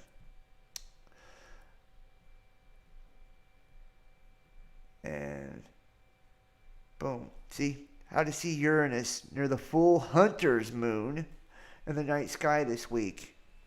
And remember, guys, we have that lunar eclipse and blood moon, right? Blood moon becoming of a sword. Lunar eclipse means trouble for Israel, God's chosen, right? Like, you can't make the Hunter moon. You feel me? And Uranus as well, which they're going to tell you, see, look, you're in this early morning sky, and you're lucky you might see a shooting star while looking for the celestial pair. Uranus is not considered to be one of the 5 naked eye planets, which are bright enough to be seen from Earth without any visual aid. But you actually can spot Uranus in the night sky without the help of a telescope or binoculars if you have a clear, dark sky and know where to look. Huh? For the next few nights, Uranus will be hanging out close to the moon, which will become a full Wednesday, October 20th. The moon will still appear pretty full, and bright moonlight can make it more difficult to spot Uranus nearby. Likewise, the moon will outshine the peak of the Orion meteor shower this week. However, the moon's proximity to the dim planet may make it easier to locate. And it rises a few minutes after moonrise. And you can see in the location there. U.S. military says airstrike killed senior al-Qaeda leader. The strike came 2 days after U.S. post in southern Syria was hit in a coordinated attack. You've got to be kidding me, dude. See what I'm saying? This all goes along with all those prophetical events, too. The senior al-Qaeda leader was killed in a drone strike Friday in northwest Syria, the U.S. military says. Army Major John Rigsby, a spokesman for the U.S. Central Command, said in a statement that Abdul Hamid al-Matar was killed in the airstrike. And he said the killing of al-Matar was disruptive of al-Qaeda's ability to further plot and carry out global attacks threatening U.S. citizens, our partners, and innocent civilians. He said that they used Syria as a base for threats reaching into Syria, Iraq, and beyond. The drone strikes came 2 days after a U.S. military outpost in southern Syria was hit by a coordinated attack that included drones and rockets. U.S. officials said no American troops stationed there were injured or killed. And I honestly wonder if it was actually al-Qaeda or it was like Russia or something that's done this, guys. Honestly, you have to start putting two and two together. There was, 140 something or more fighter jets in the Taiwanese airspace, and they were anti-ship aircraft and anti-submarine, and just nuclear bombers, right, from China, and then a couple 100,000 troops on the border of Crimea and Ukraine, and then now the joint drills off in the Pacific, and them going into the waters of Japan with the joint drills, all of the activity in the South China Sea with France, Australia, United States, UK, right? And then the sinking of the submarine of the U.S. or damaging, at least, they run into a rock. Like, it's already cooking, guys. We're here. We're at the door. National Guard could be deployed to deliver cargo out of ports in Southern California. The massive cargo backlog and the lack of truck drivers is straining supply chains on the West Coast. Boom. They tell the supplies to sit. In the video I showed, it had been sitting for 47 fucking days, right? Just ordered to sit. Okay? And it showed people dumping out crude oil on dirt roads. Right? And then you have fuel shortages. We've seen the farmers killing their crops, right? And look, once again, after a manufactured event, what follows? National Guard. Right? Why do we use National Guard? Very simple. There's two main reasons. One is called posse comitatus, right? Where we can't use the United States military for domestic things against civilians on our soil here, right? But the National Guard doesn't fall under that. Number two, it's called the UN Disarmament Treaty, right? Which allows the UN in disaster or something of that nature, right? An emergency, which Biden in the executive order, in case of a disaster emergency, to allow China to come in and help. Think of what's happening. Use your brain, right? Well, in that case, the UN can send peacekeepers. The number one peacekeepers, soldiers, are Chinese. Okay? And in that situation, they can take our National Guard and turn them into peacekeepers as well. And this is used to disarm the American citizens. They would use the UN to do that. See what I mean? We've been set all the fucking way up. Matter of fact, where's it at here? I'm going to show you a video. There's a lot of bullshit going on, a lot of, hey, we're going to go to the Capitol and we're going to take it over and we're going to take our country back. Yeah, no. They've already got the gates up. They got the troops guarding the Capitol and stuff like that. If you go to the Capitol, I'm telling you, you are going to be arrested as domestic terrorists. I guarantee you, there's FBI agents, there's CIA agents online right now trying to incite an insurrection, a real insurrection. And if you go, there's going to be problems. My advice, and I'm taking my own advice, is sit back. USA, you're being set up. You think? Mysterious radio signals from distant stars suggest the presence of hidden planets. So now why the fucking alien groups are telling you that ET's getting ready to phone home and sprinkle nanodust on you and save your ass. The truth is, it's a dwarf star. That's the truth. Emitting a signal. What will that signal probably connect to? Well, one can only surmise that the nanotechnology they're putting in everyone is probably going to receive that signal from their master. Yeah, it's called the assimilation, homie. Part 3 coming soon. Astronomers found a collection of stars doing something unexpected. 160 light years of the solar system, 4 red dwarf stars that should be quiet and radio observation have been caught emitting radio signals. Oh, is there a ghost planet hiding behind Neptune? How will our solar system end? A distant planet offers hints. A gas giant orbiting a burned out star or a dark star foretells what will happen here.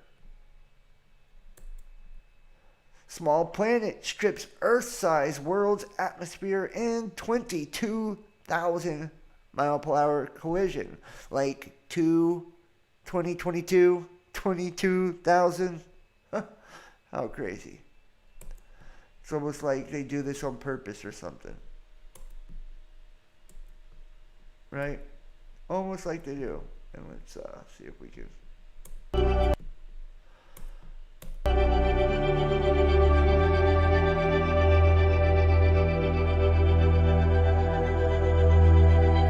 Infrared.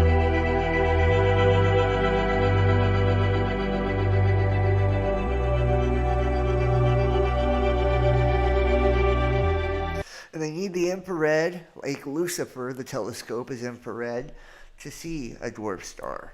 By the way, they've spotted the evidence of a massive planetary collision in a nearby star system for the first time. And the same size as Earth in a smaller body around the star HD 172555, right? That's another strange one too, right? Because in the Masonic cube or the magic cube, the black cube of Saturn, it's 1 plus 5, 1 plus 5, 1 plus 5, which that's, you know, the 555 is 15, or 1 plus 5, which is 6, right? They're putting it right there. And then you have 1, and then the 7 plus 2 is 9, 1 and 9, right? 9, 11, right? Or 9 is what it would actually be. Then you have the 555.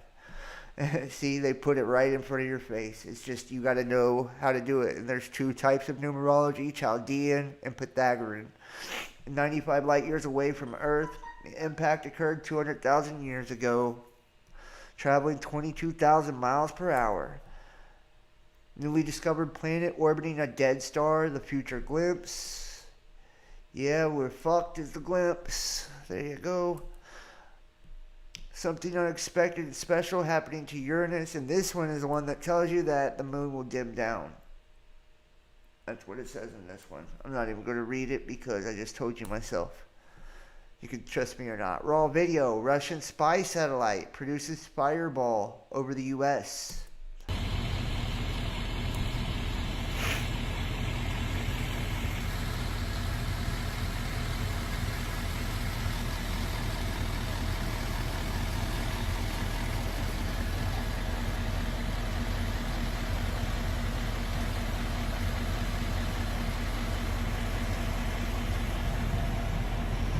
And that's what they're blaming a lot of this stuff on too, is Russian satellites. I don't know about all that, guys, you know?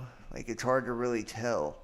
Oxygen-sucking asteroids could have permanently altered Earth's atmosphere. Oxygen-sucking asteroids. And remember, they've talked about that science has discovered in the past 60% of Earth's atmosphere was sucked off by a collision, right? Or passing. They found the giant pieces of a planet or an object that actually is still stuck in the Earth from a former impact. Okay? New study found that asteroids that pelted the Earth could significantly alter the chemical composition of the planet. They treated the Earth as a punching bag approximately 4 billion years ago and sucked oxygen from the planet's atmosphere, as per a study in Nature Geoscience. I can't breathe. I feel like I've heard that somewhere. Hawaiian scientists discovered one of the youngest planets ever seen. Take a look at this one. Here's the image. I think I've actually got... I didn't pull it up, but there you go. International research team led by the University of Hawaii at Manoa has discovered one of the youngest planets ever observed. The findings, published in monthly notice of the Royal Astronomical Society, estimate the planet is a few times more massive than Jupiter. Planet X supposed to be what, 4 times the size of Jupiter? A few is 3. The planet was found at a stellar nursery and formed approximately several million years ago, and around the time that the main Hawaiian Islands emerged from the ocean, named 2M0437b. Researchers first spotted the planet orbiting a remote and infant star in 2018. Since it's so young, it's still hot from the energy created during its formation. They said in a press release that its temperature is similar to the lava erupting from Kilauea. So it's a lava planet, right? Do you see? They're like putting it right out there. And the Keck Observatory at Mauna Kea was used to track the star and in orbits to confirm that it was actually a planet of that star, not an object that was farther away. It took researchers 3 years to confirm, since it moved so slowly across the sky. Oh, and where does it reside? Does anybody got a guess where this planet resides? Okay, 2M0437b and its parent star resides in the Taurus cloud. Holy shit. A well-known nursery for planets. But since the planet has a much wider orbit than many of the others in the system, it's almost 100 times farther from the sun than Earth is. It was harder to observe with the new adaptive optic technology. Wow. The serendipitous discovery adds to an elite list of planets we can directly observe with our telescopes in the Taurus. What about that?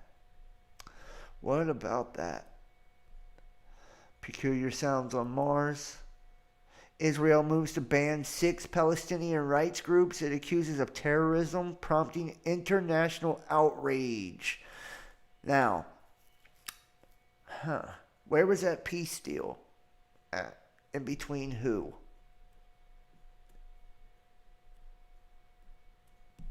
Right? And what did it say? Right? If one inclines towards peace, it inclines towards you. It was called the Abraham Accord. Peace treaty. And we had Artemis follow. And what are we seeing now? Right? Do you see how this works? And everybody was like, no, John, that's not it. That's not it. You're wrong. It can't happen. Just like they said fucking Yellowstone won't erupt for another billion years, and oh no, nothing's gonna happen in California. Oh, and no, we're not gonna have a pole shift for another 100,000 years, and all the other bullshit they've been saying to me for the last 5 or 6 years about how wrong and stupid I am, and how I'm a fearmonger, doom and gloom piece of shit. But could it just be that there are actually people out there who give a shit? They just want to share what they believe with you. You know? Could that actually be? Could there be a couple decent people left on this fucking rock? You know? I don't get it, man. I don't get it. Chinese box office. Their movie about U.S. military defeat set to break box office records. I'm sure it is, man. Is this the Batman trailer they got up here instead? I'd much rather watch the Batman trailer, but let's see what we have here. Is this the Batman trailer? The box office for America being destroyed.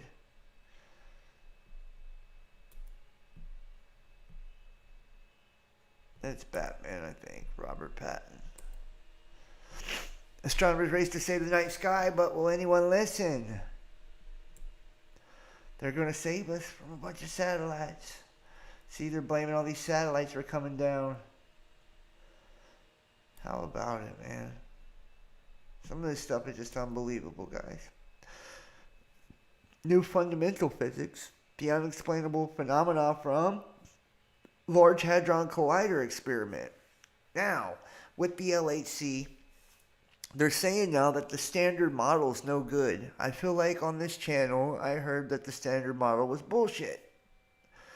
See, man, we're getting vindicated on all this shit now.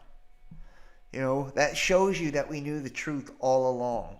Russian satellite re-entering Earth's atmosphere stirs up questions. We just seen the video of that a moment ago. Bipartisan legislators demand answers from Fauci on cruel puppy experiments. Well, what about the fucking human experiments? Nobody cares about that, do they? 4 U.S. volcanoes at orange. 4 of them at the orange status. Could that have something to do with, you know, why everything's gearing up?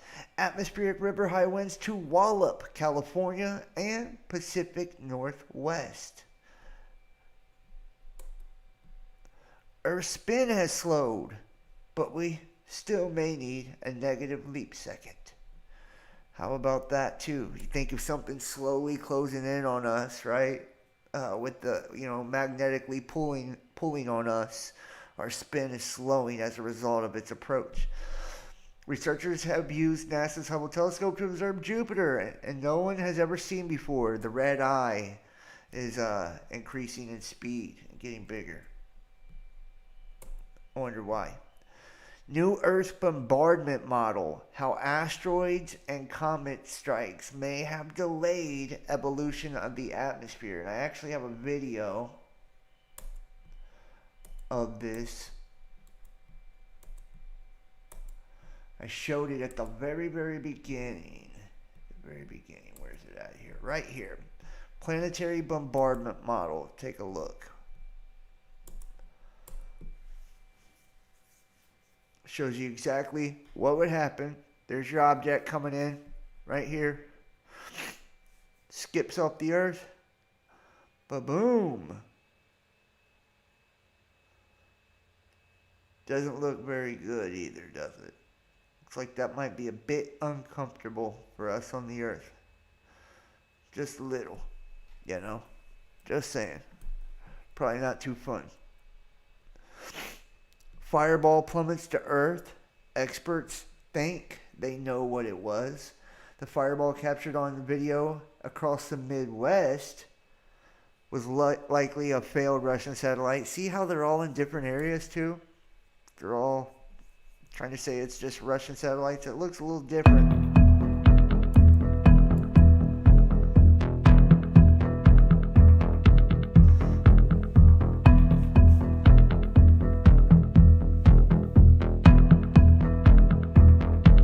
The long-lasting fireball was not natural.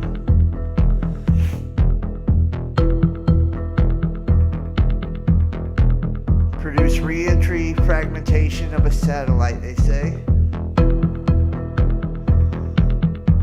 Russian satellite Cosmos 2551. Of course.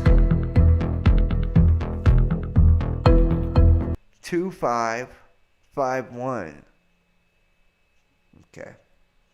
See? 2 and the 5s again. Do you see what I'm saying?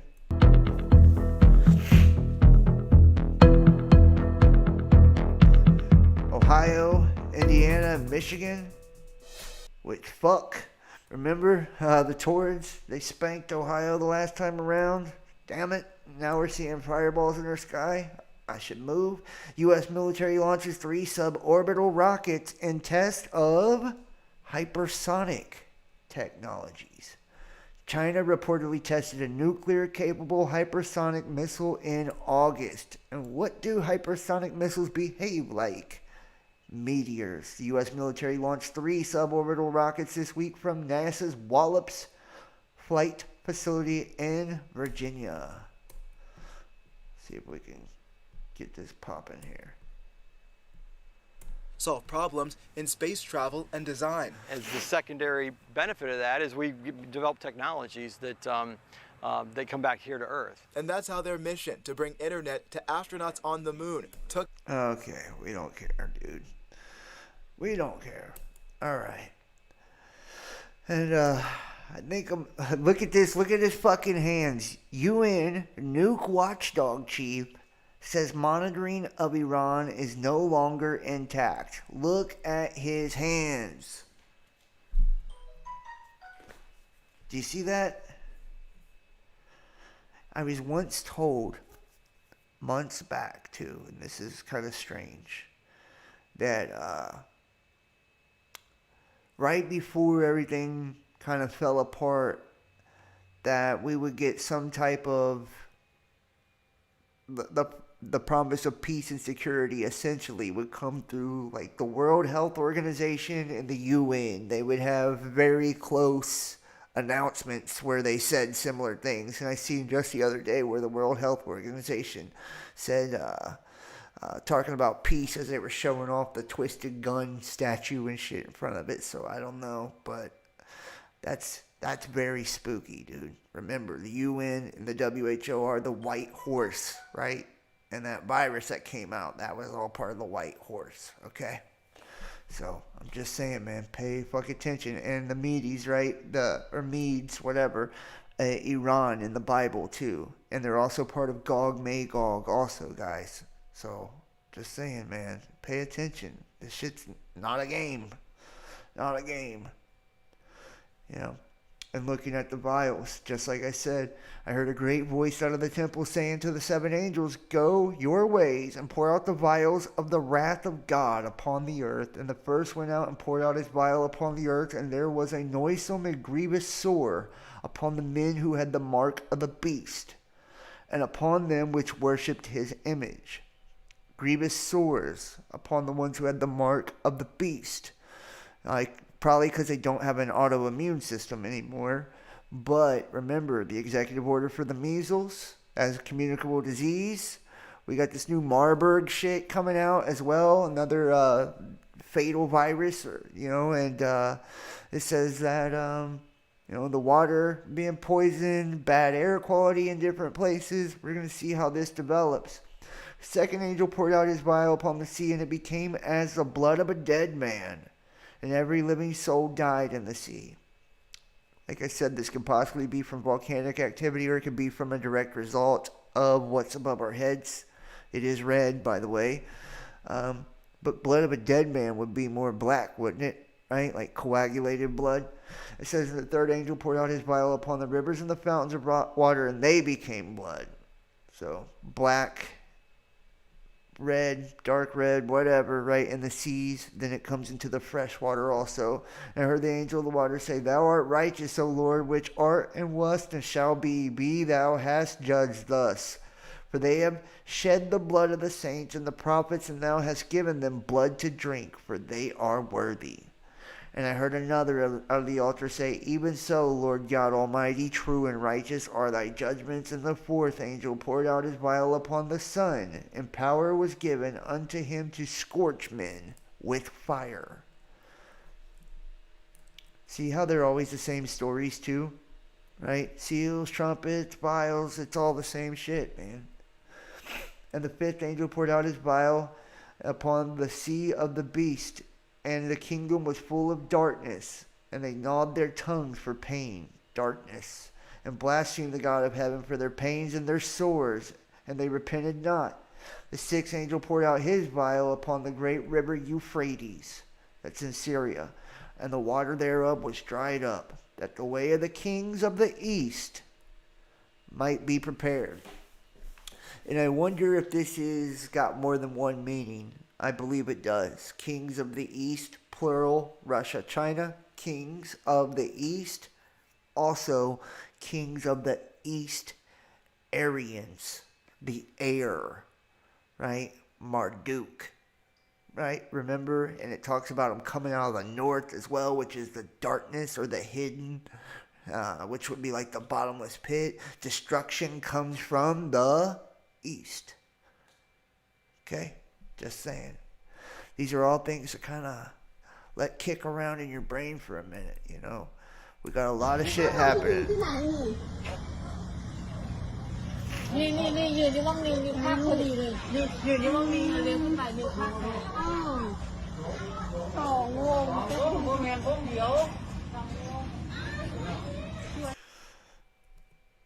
You can see, man, we're close as fuck. Little blue one and the other blue one, the big blue one.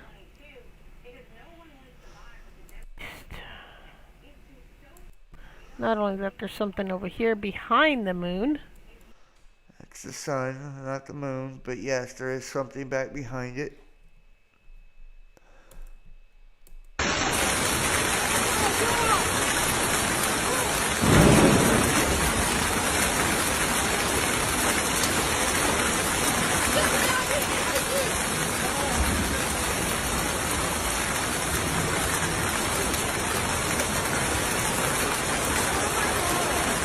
Hail and fire mixed with blood.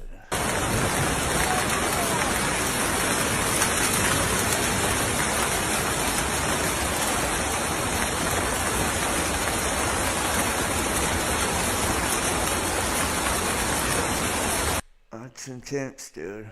That's intense. And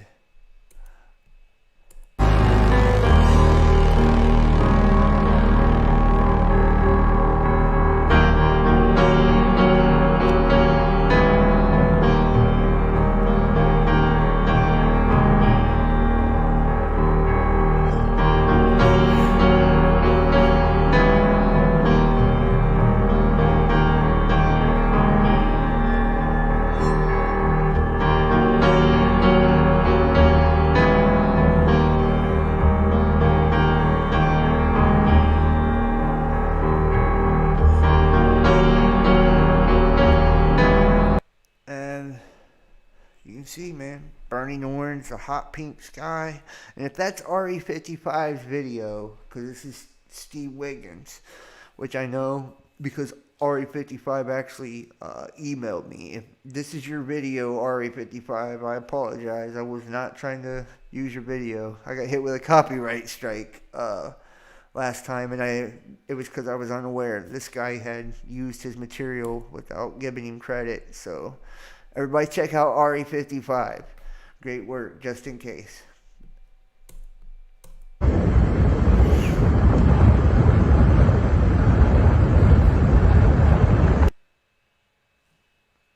And you can see right there, man, object next to the sun. Right there. There's one above it, too. Two of them. Boom, boom.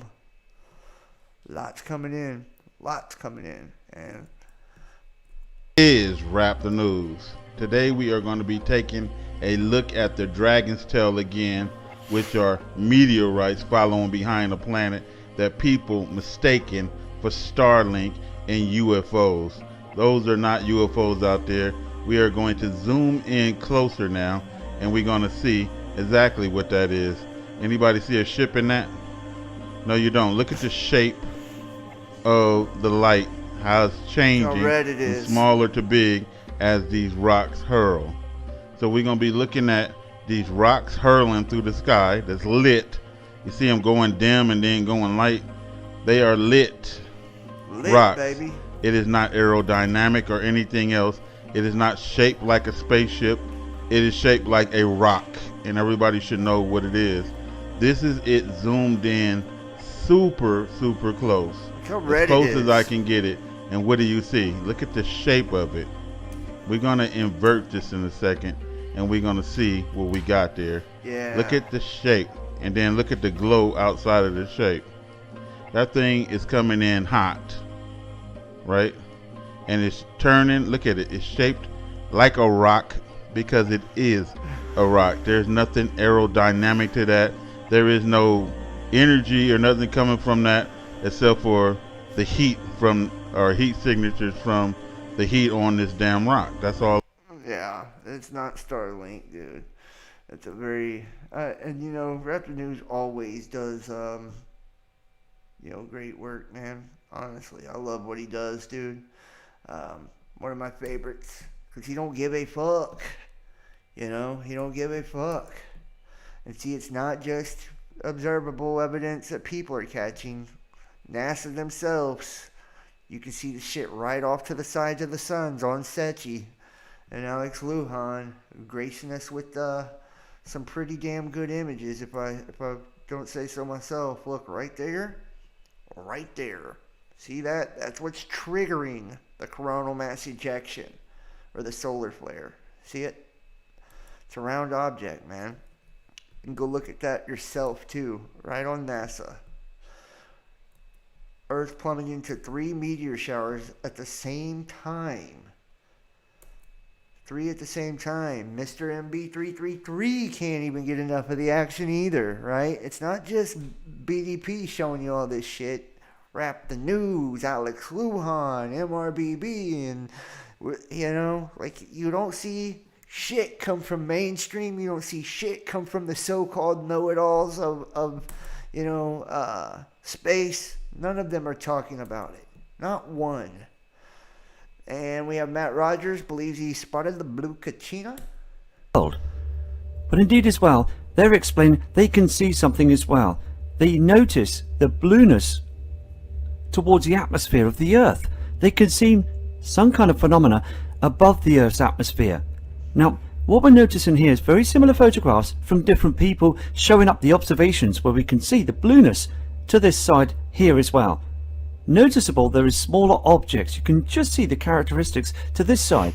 They explain as well they can see some kind of planets or some kind of signature of an orb or something else of an artifact.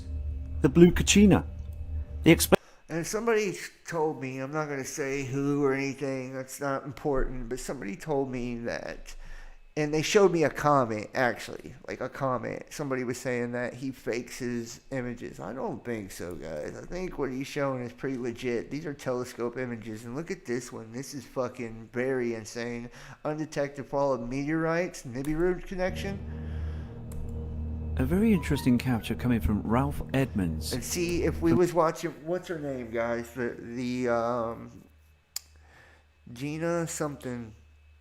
She got kind of internet famous a couple years back. I think it was 2017 or 2018 when she caught the ships coming off the sun that were supposedly sucking the energy out of the sun because it created a tail of plasma, right, connected to it. And now every day, which I think she's a sweet woman. She looks like a sweet woman. She always is really kind to the people watching and stuff. So I'm not dogging her, but I just don't think she, you know, these aren't spaceships at all, right? Like, this is cosmic rays and shit like that we're seeing on the camera, plasmatic discharge, right?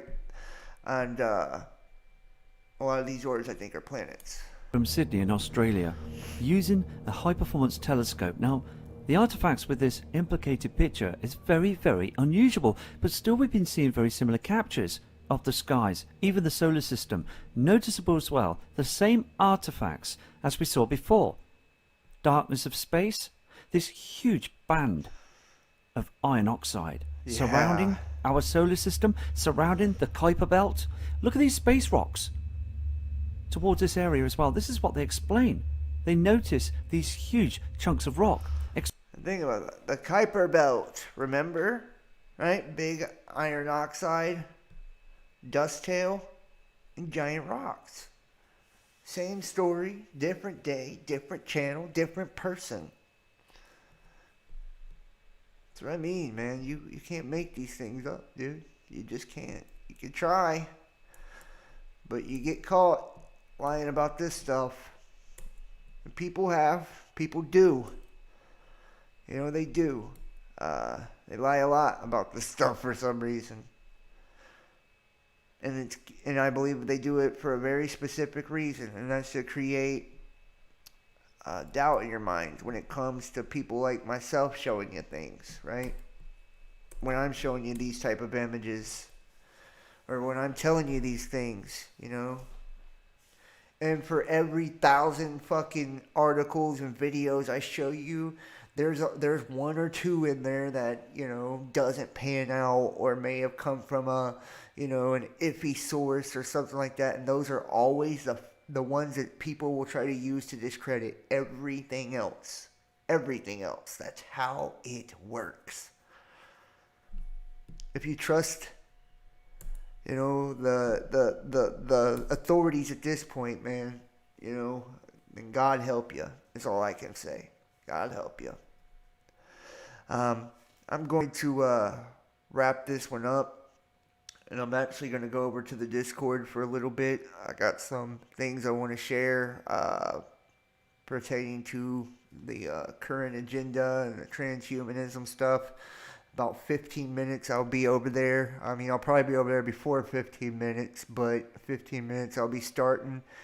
Everybody is welcome to come if you want. It's in the Best Damn Fam live channel over on the Discord. I put the link in the description to our Discord. So just go in the description. You'll see it at the top, probably like the second thing down, if you want to join me.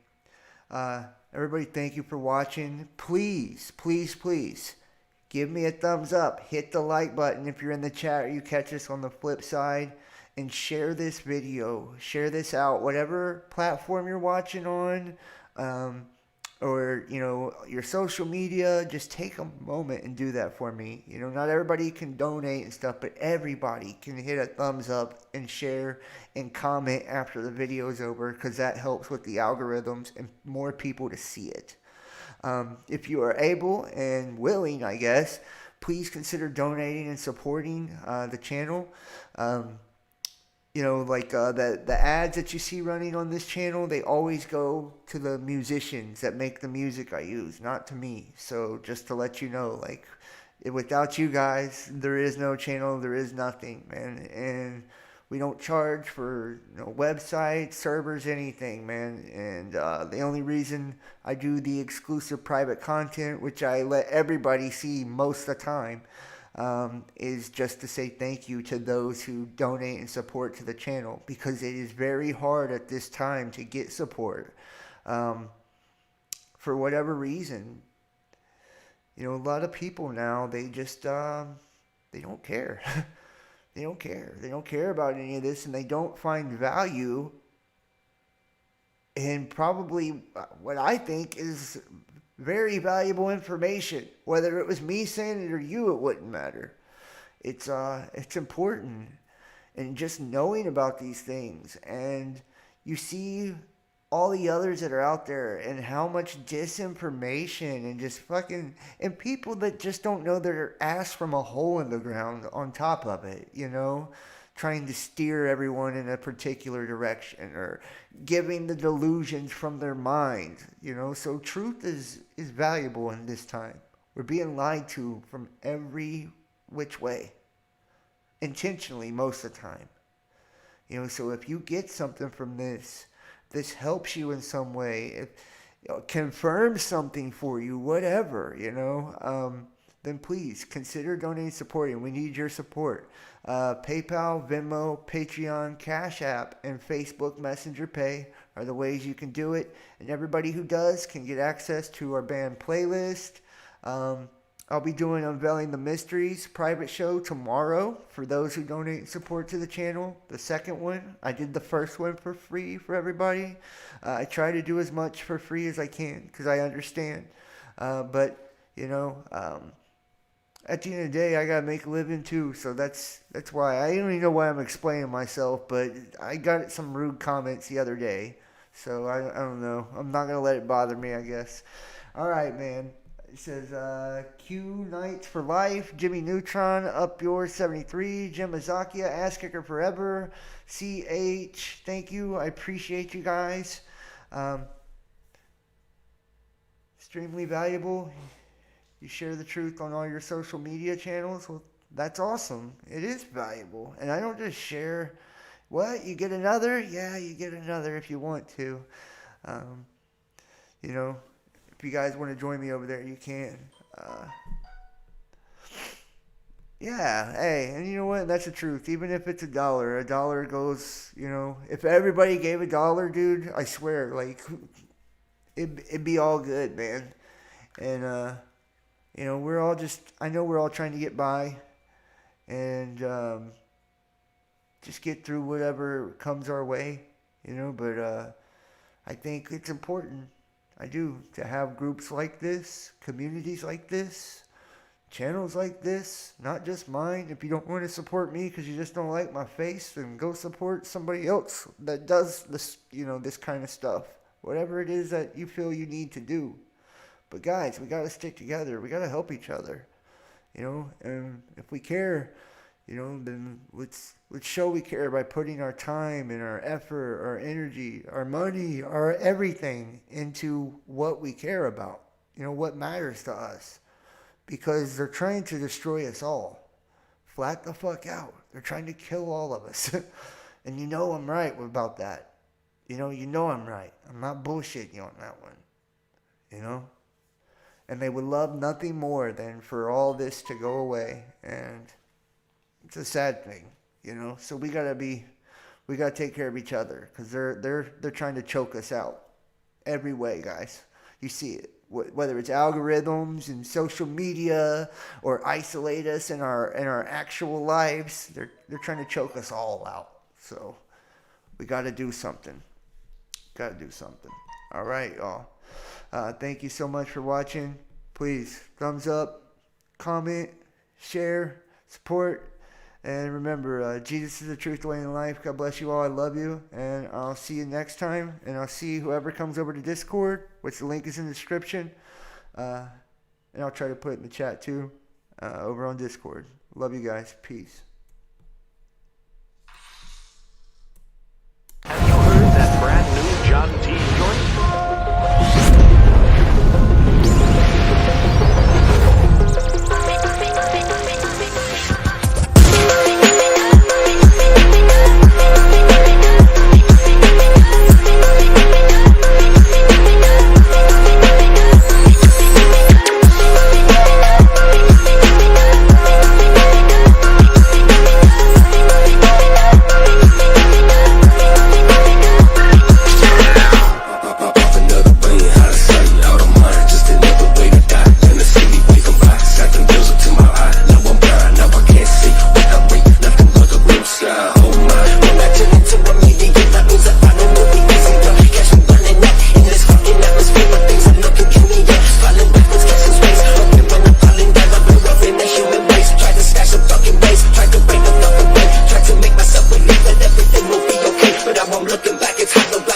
Turning into rain and I will do